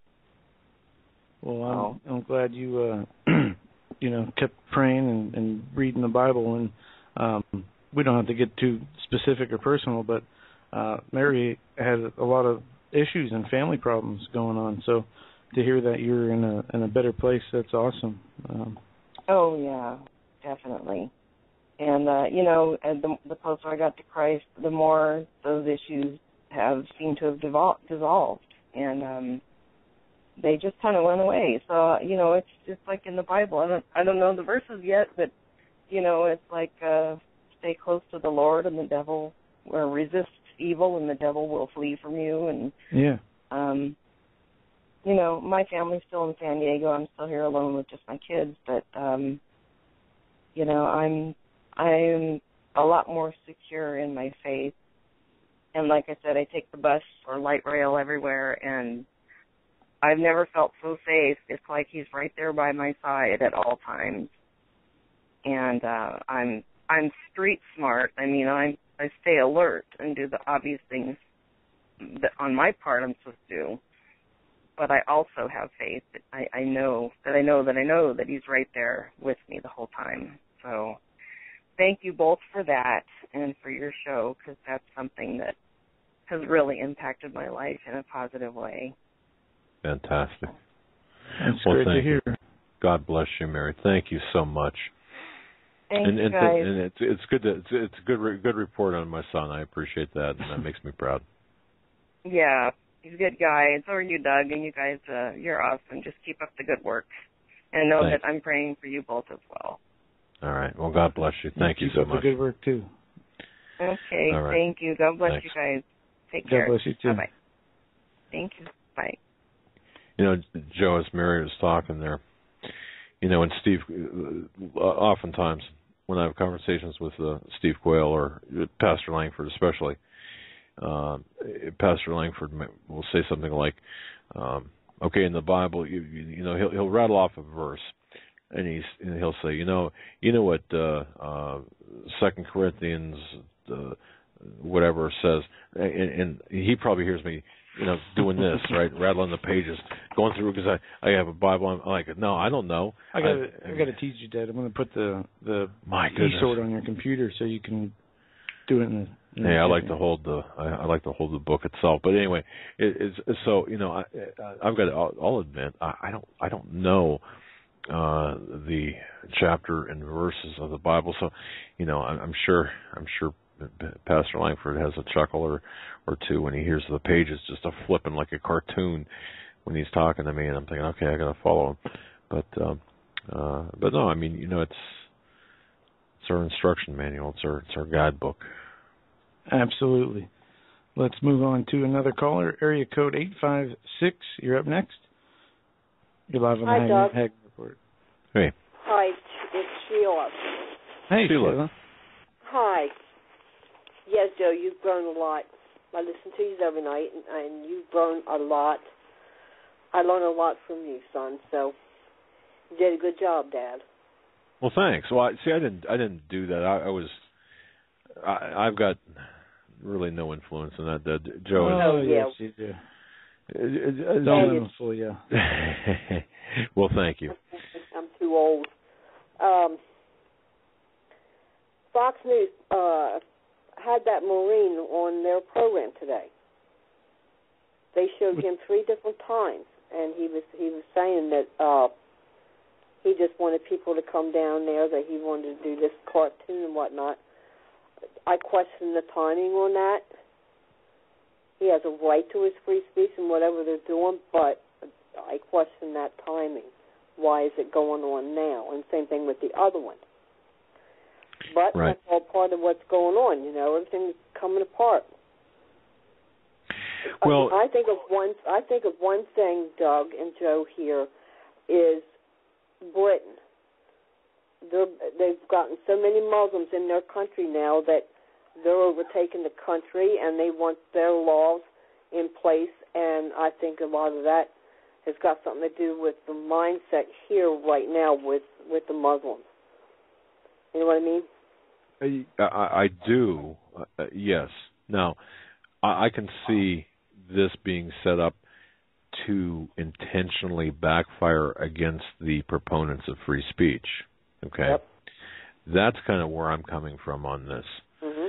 Okay?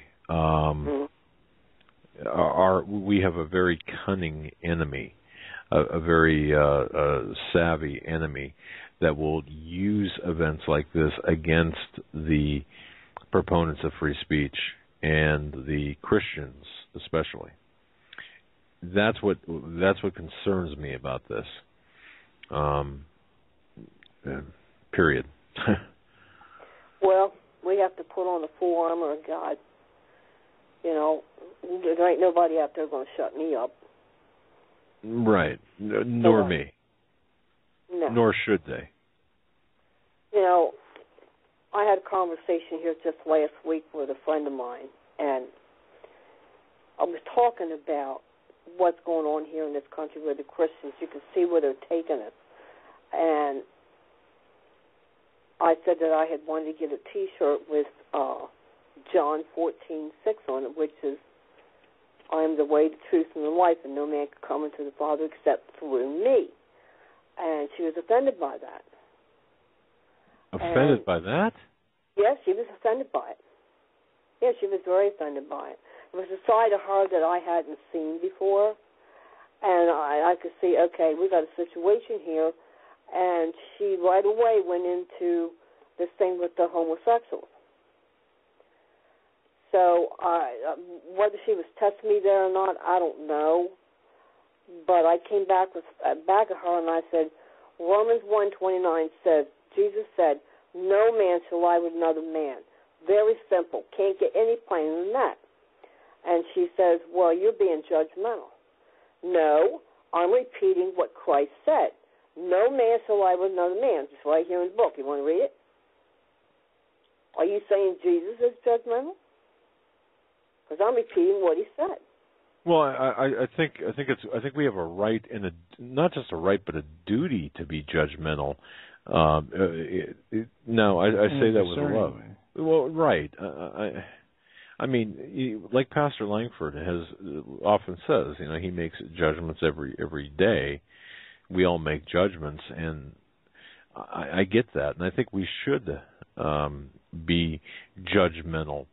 But you're right, Joe, in a discerning way. Okay. Well, the thing is that is one, I call that verse the heartbeat of the Bible, next to John 3:16. Right. And people that aren't Christians find that verse offensive because they believe there are other ways to heaven. That's why that verse is disliked. I'm getting the T-shirt, and I'm going to wear it. Well, and if people are going to say something to me, help yourself. I mean, I certainly would. Yeah, and I couldn't argue with that. I mean, there's only one way to heaven, and anyone who denies that, Christian or not, or especially Christian, man, we got some problems here because of the anti-biblical. If they don't know about the verse, then they're reading a Bible that doesn't have that verse in it. Or yeah. There. People have to be very, very careful right now what kind of Bible that they're buying. The only one I'll buy is Zondervan. Well, I'm sorry. You cut out there for a second. The NIV? I got the NIV. I got the New King James Version. I've got the American Standard. And they all say the same thing. Well, I would just advise you to do some research into Zondervan Publishing. Okay. And to who those owners are. Well, yeah, and the New King James, we've gone over this. Sheila, we've gone over the New King James version of the Bible, having the triqueta the symbol in there. Aside from that, the alterations made, the redactions made out of the New King James now are disconcerting to me. And Zondervan Publishing also sells the Satanic Bible. Yes. Zondervan? Zondervan, yeah. Zondervan, yeah. And it was partly owned by Rupert Murdoch of Fox News. Yep. Yeah, there's a big history there. I did not know that. They make a Satanic Bible. Is that what you said? Yeah, I would just advise you to do a little bit of research. Should not be hard to find. I'd be afraid to. I'll keep my temper straight. Well, we should do a program. In fact, I know just the person to have on to talk about the difference in the Bibles and the current agenda behind the different translations. And look, I understand. Unless you get back into the early versions, I understand about the translations. I understand all that, but we need to be very discerning as to what we read. But anyway, John 14:6 is the truth. There it is. That's right. That is. Absolutely. All right. Well, Sheila, God bless you. Thank you so much. Great to hear from you, and you hang in there and keep in touch. We'll appreciate the call. God bless. Talk to you. Bye. All right. Bye-bye. Have a good night. Our connection, Joe, is getting a little rocky there. I'm not sure what happened. Our levels are fine. I'm not sure if it was on her end or our end, but we do have just a few minutes before the break. One story I wanted to touch on. I don't know if I got a chance to. No, we didn't talk about the anthrax. Oh, what happened to anthrax? Anthrax sent by Pentagon to U.S. Air Force Base in South Korea. 22 people possibly exposed. This follows the anthrax, the other anthrax issue that we talked about earlier in the week, where 22 labs, or I'm sorry, this is part of the same anthrax. Where the U.S., I don't know if it was the military or what branch of government did this, but they sent 9 different labs, anthrax, strains of anthrax. Well, after the Pentagon admitted that an Army laboratory accidentally distributed live samples of anthrax, a U.S. Air Force base in South Korea says now 22 of its personnel may have been exposed. 22 personnel may have been exposed during the training event, and all personnel were provided appropriate medical precautionary measures to include examinations, antibiotics, and in some instances, vaccinations. A statement from Ozon Air Base said none of the personnel has shown any sign of possible exposure. That was just a quick update on that.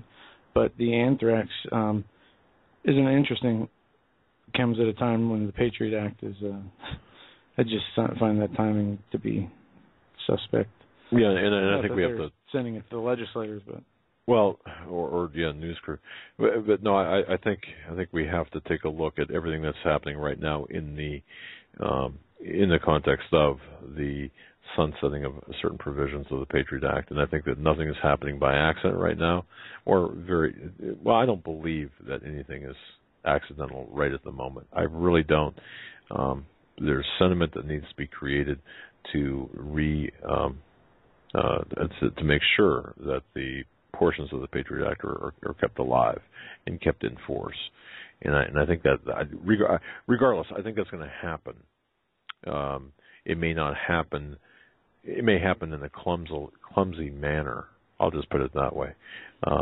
You might see the sunsetting on the legislation. However, it'll be maintained or revamped, revised through other means. So just keep your eyes on that, because once the government has power, they're not going to give it up. No. They'll find other ways to maintain it. Absolutely right. With that, we are going to take our top of the hour break. Folks, you're listening to the Hagmann Hagmann Report. We're going to come back with more news and your phone calls for our final hour on this Friday, May 29th, 2015. Stay with us. Our third and final hour on this, the 29th day of May 2015. I'm Doug Hagmann in studio with Joe Hagmann together. And as you know, we are the Hagmann Hagmann Report, America's premier father-son investigative reporting team. This weekend, I'm going to be putting up photographs. I have not taken them yet, but I'm going to be putting up photographs on our website of our new studio layout, at least the office portion, and some of the studio anyway. We have some new equipment that we're going to be using for video. I'm very excited about that. Also, that will increase our YouTube presence. We will be doing a lot more video reporting. And just really excited about this. So this is the station, this is the network, if you will, that you're building. I don't want to sound like other talk show hosts, but it's very true in all respects. Your support, your prayers, your guidance, in many cases, the information you've sent, the tips you've given, the love, just the family arrangement we have. It's just second to none, so we really love that.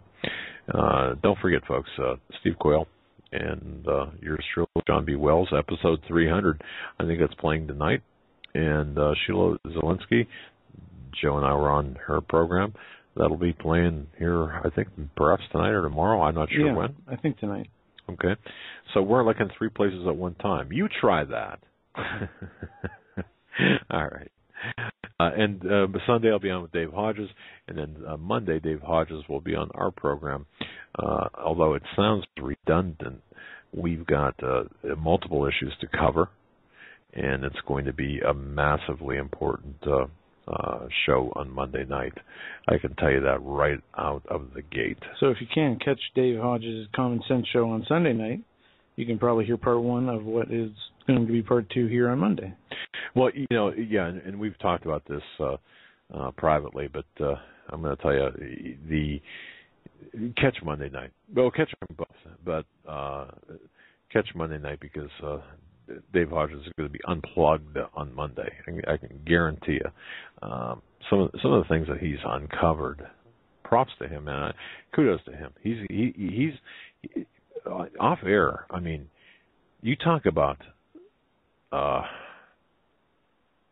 guy that has laser-like focus in his investigative abilities. And, as long as I'm talking about Dave Hodges as well, Nathan Leal is another man. I'm going to tell you, I am so impressed by the investigative abilities and assessments Nathan Leal has made and is making. And this is about Jade Helm and the vetting of his sources and how he does things. Wow, just a great talent. And we've got a lot of talent here and a lot of talent within the listeners. So let's get back to the listeners and the callers, Joe. All right, area code 616. We're coming to you now. You're live on the Hagmann Hagmann Report. Doug and Joe, how are you? Great. Fantastic. Good. Hey, I just want to say thank you for everything that you do. I appreciate that. And trying to speaker here so you can hear me better. Is that better? Yeah, actually it is. It's not as canny, not as tinny. Yep. There you go. Canny's bad. Hey, the Babylon you were talking about yesterday, the physical and the spiritual, kind of like what Joe was just talking about earlier. Right. And, trying to stay out of the spiritual Babylon, but because we have to go with the wheats and tares, we gotta kind of stay out of the spiritual and live with the physical, unfortunately. Right. Yeah, I agree. Yeah. Joe did say something that kind of caught me a little bit. What was that? The spiritual. There's a lot of focus on the physical, on the mystery Babylon, daughter Babylon, the horror Babylon, the city of Babylon, et cetera, but the spiritual Babylon, the spirit of Babylon. I mean, right. Certainly, who would argue that America is not embracing the spirit of Babylon? I don't care what you'd call it. Yeah. I mean, the spirit of Babylon is alive and flourishing here in the United States, and throughout the West, but especially here in the United States. So, yeah. But last night's program was very interesting, and for those, yeah, and it's a critical issue, I think. But you know what? In a larger sense, and I don't think anyone's going to run away from what's coming. I don't think you're going to be able to hide from what's coming. I don't think you might buy some time. That's number one. And number two, I think if you listen, you got to listen. You have to pray, and you got to listen. But I think you'll be told. I think in your heart of hearts and your soul, I think you'll be instructed as to what you need to do, where you need to be. And if you listen, then you'll be in the right place. Yep, there you go. I don't plan on leaving. I'm not packing up and going anywhere, so I'll be right here doing whatever God tells me to do. There you go. That's right, man. And you know what?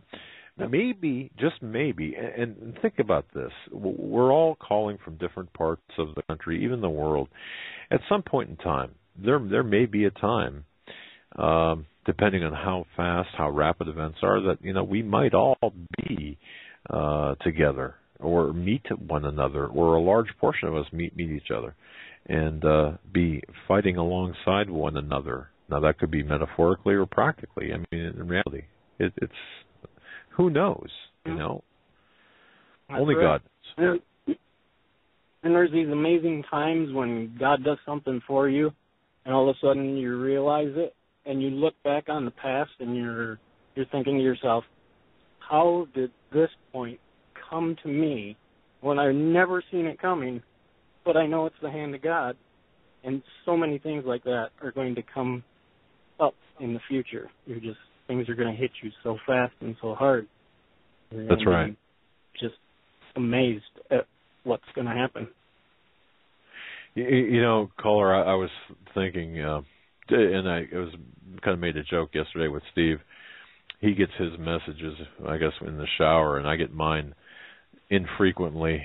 But certainly when I'm by myself or with my dog. And I was thinking here the other day when I was walking alone early. It was before sunrise, and I had my dog with me. I was thinking, 6 years ago, 7 years ago, 5 years ago, if somebody would have told me that I'd be right here sitting in this chair right now doing what I'm doing, I wouldn't have believed them. So only I guess I said that to say it's only God. I mean, that's the hand of God, and there's no other explanation for it. So exactly. Praise Jesus. Amen. All right. All right, brother. All right, thank you. Keep doing the hard work. Okay, we'll do. God bless. Have a good night. Thanks for the call. Bye. All right. Up next, 317. 317, we're coming to you. You're live on the Hagmann Hagmann Report. Good evening, Doug and Joe. Thanks for all you do. Really appreciate it. Well, thank you. And I'm especially thankful for your YouTube and your past shows there on your website. Unfortunately, my schedule doesn't allow me to sit down with you every night at 8, but if I'm up later, I go right back to the YouTube or to the past shows and hear what I missed out on. So thank you for that. Cool. The reason I wanted to call tonight was two things. I wanted to tell you how much I appreciate listening to the testimony of our brothers and sisters as they walk out their life in Christ. It's very encouraging to hear what they're doing, but also it's good to know how to pray for them. So I really appreciate that aspect about your show. And then you had a previous caller about an hour ago who said that, he was awake at night and he wasn't quite sure why he was. I would say this to him and to anybody else. If you're up in the middle of the night, God's got an assignment for you. So ask him if he wants you to pray. If you get a yes on that, ask him what to pray about, and then ask him for a scripture. Join those of us who are intercessors who are up in the middle of the night praying for people. We would love to have some more people join us. You can do it in your bed, and I promise you, if it's a short assignment, you'll pray, be done with it, and you'll go right back to sleep, and you won't miss out. You won't feel tired the next day. So if you're up in the middle of the night, ask God if he wants you to pray. How do you, so if you don't mind me asking, when you say you're an intercessor, I guess my question would be, and I'm not even sure how to phrase it, but how do you receive your assignments, or how do you, for example, how do you know what to, who or what to pray for? I think most people miss out when they have those fleeting thoughts about others and they don't take the next step with that. And usually if God wakes me up, I'm thinking about someone or I'm thinking about a situation. And so as far as I'm concerned, after years of experience, that's a pretty good clue that God wants me to pray about something. So I ask him the same question, how do you want me to pray? Because, boy, is it a waste of time praying against what God wants done. And then I ask him to confirm it with a scripture. His word proves out everything, keeps us on that straight and narrow track. And it's so good of him to let us be a part of the process that I want to be doing the right thing. So asking for a scripture will help in knowing how to pray. And then just pray the scripture. Insert your name, insert the other people, insert the situation with the scripture. Pray God's word. It's very effective and it's very powerful. Wow. Thank you for how articulate. Thank you for being so articulate in explaining that to me. Thank you for that. Well, you're quite welcome. Thanks for all you do, and I'll let you go so others can talk. Good night. All right. Good night. Thank you. You know, Joe, intercessors, perhaps the most understated of the force or the what a formidable force they create. You have people, these intercessors are up praying for so many people, so many of us, from the listeners to our guests to, us personally, and before events, before shows. It's just amazing the time these people put in and the dedication that they have. The power of prayer is underappreciated. The power of prayer, boy. And I could never rationalize or understand the rationale behind someone being an atheist or even an agnostic. Now, I sort of understand. I sort of understand it in a twisted, backhanded sort of way. I think I just contradicted myself, but I guess it's hard for me to imagine someone who does not believe in a God. I feel the same way. It was ingrained in you. It was, you grew up with parents who believed in God, and you were taught the Bible. You were taught about Jesus, and but wouldn't you? Absent of that, if you grew up in in a solitary atmosphere, regardless of that, inherently, wouldn't there? I mean, the default position, I believe, of any human being would be to acknowledge a divine creator. That's just to think contrary to that. To me, would I don't. Well, it's hard to understand because you're on the other side. Just like it's hard for people who don't believe in God to understand what it is about the Bible and the Lord that. But there's evidence. People. See, I mean, if you look it's so cloudy now. I mean, even the churches don't even promote the God of the Bible. So. Well, yeah. I mean, remove the churches from it. If you've got a Bible.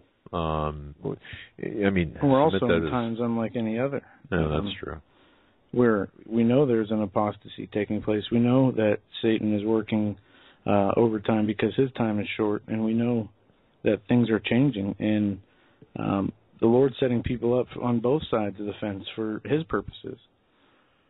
Yeah, and I'll tell you what, folks, if you don't see that coming, if you don't see that ultimate clash, and regular listeners know, I remember back in I think it was 2005 or 2004, being on a Canadian television station. They came to this. At that time, I had an office in my home, and they came there, and it was whatever the equivalent of 60 Minutes would be. They spent 7-8 hours in my home. And I remember in the office, it got up to 100 degrees because of the lights. I mean, it was just horrible. But the one thing I remember from that interview was what aired, and I think I still have the footage around here in a VHS tape or maybe even a DVD. The end, it was. I said, "This is a clash," meaning the post 9/11, the war scenario. This is a clash of religion. I mean, a clash of good versus evil, is what I said, and it was a religious war. But those weren't my exact words, but the mocking that I received from that was just so incredible. Now, I'm certainly glad I said that. And by the way, ABC 15 out of Phoenix is reporting that. Boy, there are a lot of well-armed people right now lining up at the... That's good. My concern is for the following days, Monday, Tuesday. Because these people aren't going to come out when they have people who are armed ready to stand against them. That's not how they operate. But the event will be over. Right. But you can see where... they can inflict the most damage, not at this event, I don't think. They probably know that. I mean, think about some kind of innocent, defenseless, whatever it is, hospital, school, all the things we've heard that ISIS wants to attack here in America. That's true. Good point. Or they saw what happened last time. Why not regroup and rethink this? That's what bothers me is when this whole thing's said and done, it could be 2 days later, it could be a week later. Then the retaliation comes, and the people aren't prepared. It's good, very good point that you make, and we're going to keep Phoenix in our prayers, and the people there in our prayers. And again, I would urge everyone to think bigger when it comes to this. Look at all sides on this, and what is the primary objective here? What will be the end result? Will it be some sort of legislation, in quotation marks there, to restrict even further speech, reclassify something like this as hate speech? Will that be the result? Is that the intent? Regardless, think bigger. All right, let's go to area code 309. 309, you're up next. You're live on the Hagmann Hagmann Report. Hi, this is Anthony from Illinois. Hello, Hi, Anthony. Great to hear you guys. Love all that you do. Thanks. I have a question and I have a comment. the young lady that called about the chickens, most of them are being processed and being sent to the bunkers. And if you look past that and just prior to it, all the organic grain and feed that goes to the birds went rather quickly, and there's a shortage of it. Now, think back to when we had the beef, just prior to the beef going so-called bad, all the grain and everything for them went rather quickly before the beef started to go bad. They did it with the hogs as well, you know. Look at what they do with the feed for the animals before the animals go. Are you saying that the deep underground military bases are being supplied in this fashion? Yes, sir. Very possible. Huh. Very plausible, too. Yeah. Okay, now that's now see, I have to compliment you and our audience. I mean, talk about thinking outside of the box, something that simple. It could very well be that simple. What a way to do it. I grew up with my grandparents being around, and that was a big deal, listening to the Ag Report every Sunday morning. Oh. And that's bright and early Sunday morning. Oh, yeah. And then we all would go to church. So, you know, and being the oldest grandson, you know, you have a lot of chores you got to get done, taken care of. So you're listening to the radio. So the only thing you're going to get really to listen to. What time did the and farm I just kept on report listening come on? to it. I mean, wasn't it like 5 or 5:30? The farm report came on. The ag report. It was. It'd come on at like 4:30 in the morning. They'd start, but you would have your local one, right? And then the next one would be your regional, and then the national. Yep. So you're listening to what's going on. If you pay attention to commodities, you really got a better idea of what's going on in not only the food market, but you can see how the prices change, and you can see how people change. Very well said, and very importantly structured comment there. A good assessment. And you know, thank you. That goes back to what you said about the possibility about the supply of for the deep underground military bunkers or bases, whatever. It puts a new spin on this. Now I can, all right. Interesting. They've been hitting at it for at least a good decade. You could see the big surge and how much surplus we'd have, and then all of a sudden, we're short. Where's it all going? And that's one of the biggest things people are not really paying attention to, but it's something I can see, and I just thought everybody else seen it too. Well, Anthony, thanks to you, now everyone else has that in their on their radar, and I would say to everyone to definitely consider what Anthony just said here about this. Could this be a possibility? Absolutely. Very good observation. Well, thank you, and God bless you guys. Thank you, buddy. Appreciate it. God bless you, too. Thanks for the call. Thank you. See, it's the perspective. The different... my dad used to tell me, you're never too old to learn, number one. And I remember my mom, God bless her, when I was young, she used to come up with all sorts of phrases and all sorts of little tidbits of wisdom. I didn't think they were wisdom at the time, being a young know-it-all, snot-nosed know-it-all at the time. That sounds familiar. Yeah. Wonder where I got it from. Well, I think it's a rite of passage that you've got to go through that phase, but perspective. don't, and speaking of my mother, I just was thinking about her today too, about her interest in the Kennedy assassination, and I just remember her not making me watch, but sitting with her watching the 3-4 days, folks, of footage, live on television, the grainy black and white Oswald being shot, the funeral procession. Didn't she get you the Warren Report? Yeah,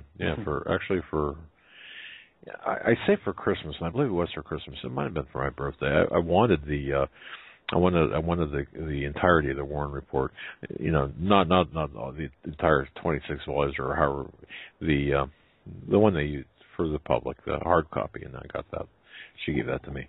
I was a pretty weird kid. So pretty nerdy, I guess. No, and look where it brought you today. Yeah. Let's go back to the phones. We're going to go to, I don't know, this is an international caller or just a no caller ID 111. You hear the beep, you're up. Thanks for holding. You're live on the Hagmann Hagmann Report. Yeah, Joe and Doug. Good evening. Hey. Yeah, how you doing? Good. How are you? I'm doing just fine. I've been sitting here enjoying listening to your conversations and the call-ins and well, it's kind of a relaxed Friday, actually, for all the hard and heavy news and all the things that are popping right now. Let's kind of sit back and as we sip our coffee, just talk about things. What's on your mind?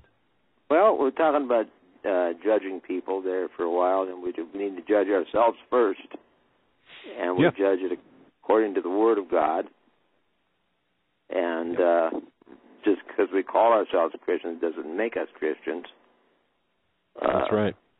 Matthew 7, 20 to 27 will tell you, a little bit about our relationship to Jesus Christ. And that's what really matters. And do we spend time with Him? Do we know what His Word says? And then when we know what it says, do we obey Him? And do we love one another? Like it says in 1 Corinthians 13, that's the love chapter. And then, pray and fast, for when you pray for someone. And, another conversation was that even the devils believe in God, they just don't obey Him. Do we obey Him? No, we try, I guess, but do we know what the Word says? Because Jesus is the Word, and the Word is made flesh and dwelt among us. So when He went back to be with the Father, even though He's still here, He left an instruction book, and that's one thing that we should know is what His instructions are and how to love one another, how to treat one another, and just how to be a good disciple of the Word. Amen. You're right. And then we were talking about different versions of the Bible. There's, I got 1611 King James Version, which is probably the most accurate. I had a sheet one time about all the different versions, and some words are dropped out, some phrases, and some of the Bibles, they even took 1 John 5:7 out of it. And that has to do with the Word, the Spirit, and the water, the blood of Jesus. So they just, some Bibles, if you want to check your Bible, it doesn't have 1 John 5:7. It's very altered. 1 John 5:7, okay. 1 John 5:7. Okay. To do with authority on the earth and on heaven. And it says, for there are three that bear record in heaven, the Father, the Word, and the Holy Ghost, and these three are one. Yep. All right. Very good. There's a lot of Bibles that don't even have it in it. Not even 1 John 5:7. Not even just changing a word, but it's not even there. how do they? Pardon my ignorance, but how do they fill that space? They don't print it. It's not there. There's no such thing as 1 John 5:7 in a lot of Bibles. Okay. Yeah. Well, we've got several translations and variations of the Bible. I'm going to check after the show. I just wrote this down here. I just wanted to check to see what's what here with the different versions. Yeah. All right. And everything gets back to our relationship. Jesus loves us, and He loves us more than we can even understand, and His main goal was to please the Father, and yes. that should be our main goal, to love one another, and to love and to show our love by our obedience. Yeah, and let me. There's an English Standard Version which says in John 5:7, "For there are three that testify," and that's it. Yeah, but see that waters the word down. Yep, very much so. Another one says, "And it is the Spirit that beareth witness, because the Spirit is the truth." So look at how different those are. Yeah, they're modified, but the real meat of it is it's the Father, the Word, and Jesus bear witness. Father, Word, and the Holy Spirit. Right. And then if you keep going, there's some more about they bear witness on earth, and they just totally, the Catholics, a lot of Catholics' Bibles don't have that in there because they want to have the Pope be the authority on earth, So I don't know if it's just that type of, I was married to a Catholic for a while, so for 24 years, so. But anyhow, I've come across some other, but there's a lot of verses been changed. Some words have been dropped, some added. So you can find a 1611 King James Bible. That's got the most power. There's power in the Word. And if you go to the end of Revelations, anybody who changed one jot or tittle of the Word is the very end of Revelations. Do not change one jot, one dash, or one tittle of the Word of God. You don't change it. Exactly. And the Hebrew scribes, when they're doing the printing, by hand, if at the very end, I mean, they could do the entire Old Testament, for example, or Torah, and if at the last sentence, last word, they make an error, they have to pitch the whole thing and start over again. I mean, that's how accurate they are. So it's interesting. No mistakes allowed, no changes allowed. No, and these are intentionally dropped off and that's where the power is in the Word of God. And speaking the power, speak the Word to a situation. Take a verse. One of the verses where you could move a mountain by prayer. Well, you can move a mountain. Could be your problems, but to speak the Word to whatever problems you have, or a blessing. Blessing and cursing comes out of the same mouth. Mm-hmm. So bless those that persecute you. Bless your enemies, and do good that persecute you. You need to always do that. And we're all kind of in a transition together, and we're just drawing near. And now it's getting a little tougher and tougher and tougher, and it's going to be that way for a while until. But He's going to protect you wherever you're at, and we win either way. If we die or if we live, we still win. That's right. So Amen. That's the main thing. And if your time's up, it's up. But don't go stand in the middle of the road or anything. But have a relationship with the Lord, and and you'll find it's very rewarding. Not financially, but spiritually, and the way you feel about yourself and the way you feel about others. You know, well, proud. Yeah, tell people you love them.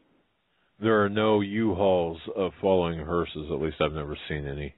So it's you do the right thing, and it's not about money. It's not about possessions. It's not about status. Yeah, exactly. That's right. And God is love, and that it says God is love, and He is love. Yep. So very much. We need to spread that love around to others and tell people we forgive as forgive quickly and to love one another. That's the whole thing. All the commandments could be wrapped up in one, just to love one another. Mm-hmm. The first 4 commandments are about relationships to God, and the next 6 are relationship to people. So if you love them, you're not gonna, break any of them. Right. So. All right, brother. Well, thank you so much. Stay for tonight. So God bless you all, and keep up the good work. Thanks, brother. You take care. Yeah. God bless you too. Have a good night. Show him. I'm just following the Phoenix situation. There are how do I explain this? There are Twitter hashtags on Twitter, various hashtags and various topics, and I am just seeing the lines being drawn here, not physical lines of protesters, but the lines being drawn on social networking sites. And I can tell you right now from what I'm seeing, and I'm looking at I've got 4 screens open right now, or 4 screens, 4 physical screens and multiple screens within those open. And what it looks like here is you've got some apps. There's no question about this. You've got agitators here that have infiltrated the social networking for this Phoenix event. This seemed, and a lot of people are commenting too, this seemed to come out of left field, out of nowhere. It did. And however, there appears to be a lot of pre-positioning, pre-planning, and my goodness, this is like watching some sort of a movie here. Bottom line, it looks like this does look like there are paid agitators. I mean, that's the only way I could describe it without getting into a lot of detail.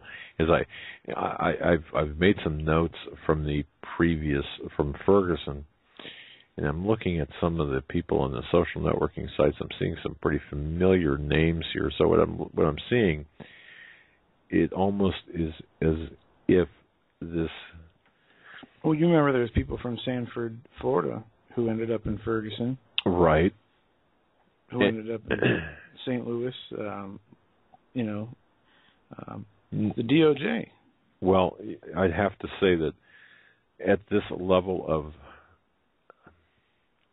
sophistication, there is a certain amount of sophistication to this event, and it looks like it's on both sides of the event, which tells me that this is really a staged event. So I'd be I'd cautiously keep my eyes on this. As a matter of fact, following the program tonight, folks, I will be following this and personally and making sure that I'm going to document everything that comes across these screens that would indicate some sort of pre-operational planning, because it does have fingerprints of,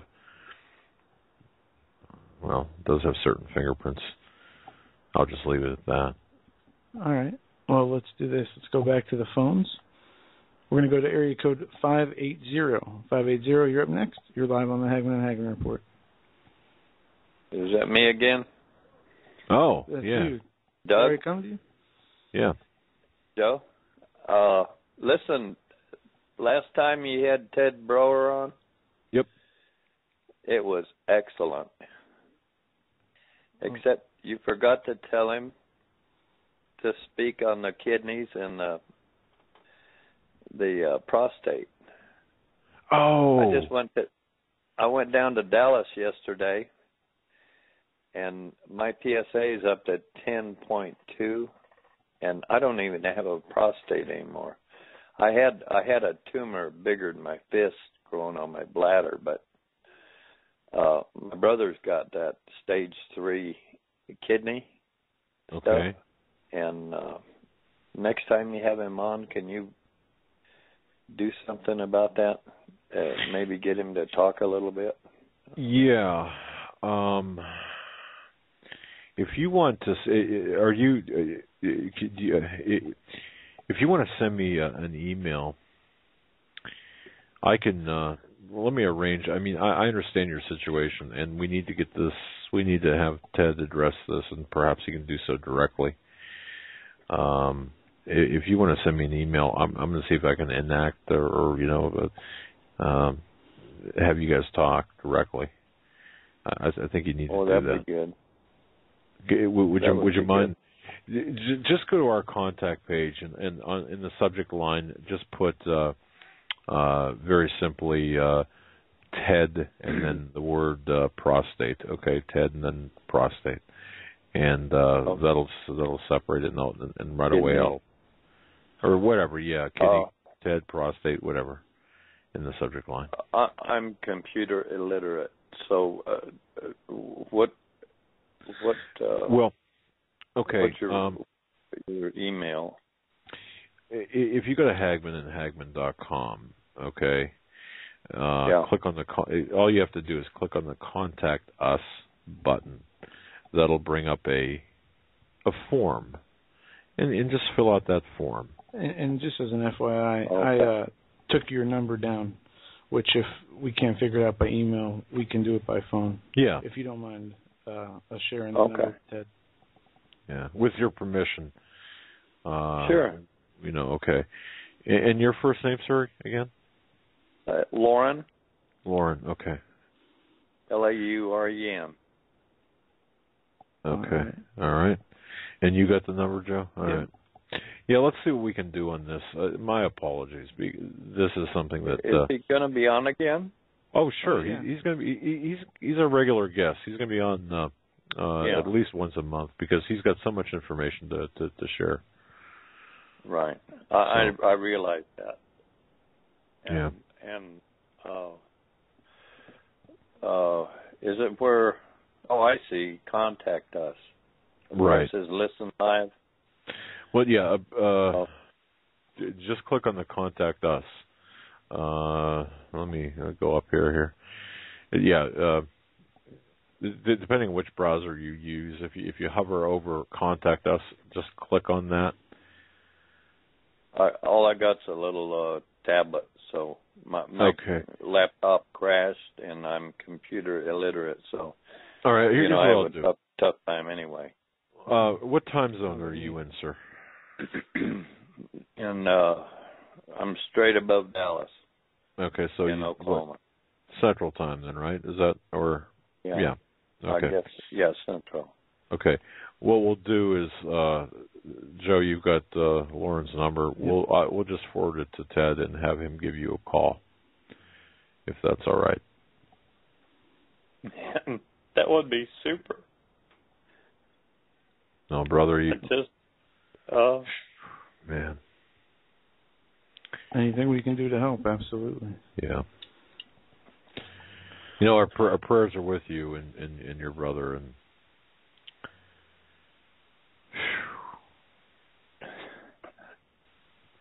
I'm just speechless. That's all.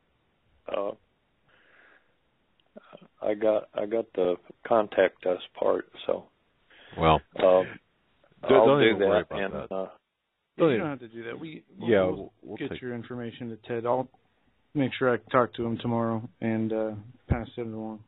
Absolutely. We will. We'll get this worked out for you because I know Ted can do wonders. Of course, we're not making any medical claims. Big disclaimer. However, I understand. but we know you're hurting, and you there's a bad situation here, so let's do what we can to get you taken care of. Right. Okay. Right. I just really appreciate it. Okay. Well, we appreciate you and yes. your insight, and we'll keep you in our prayers, and we will talk further. Okay. Thank you very much. All right. Thank Lord, you. God bless care. both of you. God bless you as well, sir. Have a good night. You too. Good night. Good night. Joe, sometimes, I don't know, sometimes after you just... Yeah, I mean, you never know how bad, everybody thinks their situation's terrible till you come across somebody else who's going through something. All right, you've got that, right? I mean, you've got it all taken. Okay, all right. Let's make sure we get that done. All right, let's take one more call. Area code 808-808. You're live on the Hagmann Hagmann Report. Hey, hello, y'all. Hey. It's a quiet guy calling. Just calling. Originally, I called to confirm your research about the translations about Rupert Murdoch, and the King James Version is actually the only version that's not copyrighted. The original King James. Correct. Yeah, right. That's not copyrighted. Yeah, and Rupert Murdoch, I believe. Yeah. Anyway, yeah, all the other versions are copyrighted, and that Rupert Murdoch is the Satanic Bible as well as under his name. Right. As Joe said, which when Joe first told me that was a long time ago. I didn't believe him. Yeah. I did not believe him. But we've got to be very careful because the deception can be very subtle, and it could be very the more subtle, the more dangerous it is. Absolutely. Yes. Yes. You can see a freight train coming and hear it coming, but you have a little mini drone the size of an insect that can do the same damage. You don't hear or see that. That's right. Yeah, exactly. And from that same perspective, concerning like with Steve Quayle and John Price yesterday. From a point of view of the House of Israel, America is part of the House of Israel. I've done 30 years serious research and of all that stuff, and all the promises to the House of Israel are fulfilled in the British Commonwealth. In America, Ephraim and Manasseh, all the promises from Abraham, Isaac, and Jacob are fulfilled. I don't know if you studied any of that stuff, but Joe, you're really into that kind of stuff, Joe. Well, John about that. In fact, stag.ws is a real good resource from the. He's a fellow student of Dr. Gene Scott. I was in the front lines of his ministry for years. But anyway, considering that America is part of the House of Israel is an interesting, serious point of view to take regarding all the, the judgments and all that stuff. Yeah. But anyway, go ahead and check out stag.ws. Is a good resource. Jack is a good fellow student of Gene Scott, and and it was great to I've been thinking lately. It's in a couple of days it'll be a year ago. I was on my way to meet Yellen Bozeman. Hey, wow, that's been a year. That's right. Yeah. Okay. Has it been that long? Yeah. But at the end of May, beginning of June, Yeah. Sometimes it feels like it's been 3 months. Sometimes it feels like it's been 3 years. Oh, man. Yeah, exactly. But you know what? The assembly of the saints and that whole... I'm getting chicken skin right now. Just the memory of it. Yeah. Right? There was this moment of getting chicken skin from that memory. That was hardcore. I don't think that could ever be repeated ever. That was one of the most dramatic, life-altering experiences anyone could have ever had, I think. I think it can be repeated. Well, yeah, okay. I mean, it might not be the same, but the Lord still, He can work, and His Holy Spirit can move. Yeah. Yeah. Yeah, it was like a reunion. All the body of like like-minded assembly of the saints. Yeah, that was life-changing for me. And I'd like to say aloha to the remnant and to Sharon if she's listening right now, the gal that hitchhiked over there. And God bless y'all. That's right. And you know, I was thinking the other day. I was thinking about the conference, I swear that I think we saw a couple of people on a horse and buggy getting there. I mean, Bozeman of all places, not the easiest place to get to. But no, not at all. All right. Anyway. Yeah, transformational. Hey, God bless you guys. Thank you. God bless Thank you too. You have a good night. And aloha to you. Aloha. All right. Well, that. All right. Yeah, but Joe, I'm going to just say, folks, thanks for those of you who held out listening throughout the program here and are still listening. Just want to make an announcement. This has not been etched in stone. However, it appears that Joe and I will be speakers in Washington, D.C. on July 6th. Okay. Now this is for the Daughters of the American Revolution. I believe Joe and I are speakers on July 6th, this upcoming July 6th. Not etched in stone, but a few more things to verify. But the week-long function in Washington, D.C. in July. It's going to be an interesting, and that'll be televised, and it'll be on multiple cable and radio stations. Pretty big deal. Yeah. So. Well, barring any major emergencies, we'll be back here on Monday. Don't forget my dad on Dave Hodges, the Common Sense Show on Sunday evening, and Dave will be with us Monday evening for, I guess we'll say, part 2. So. And I'm loaded for bear with Dave, and we both.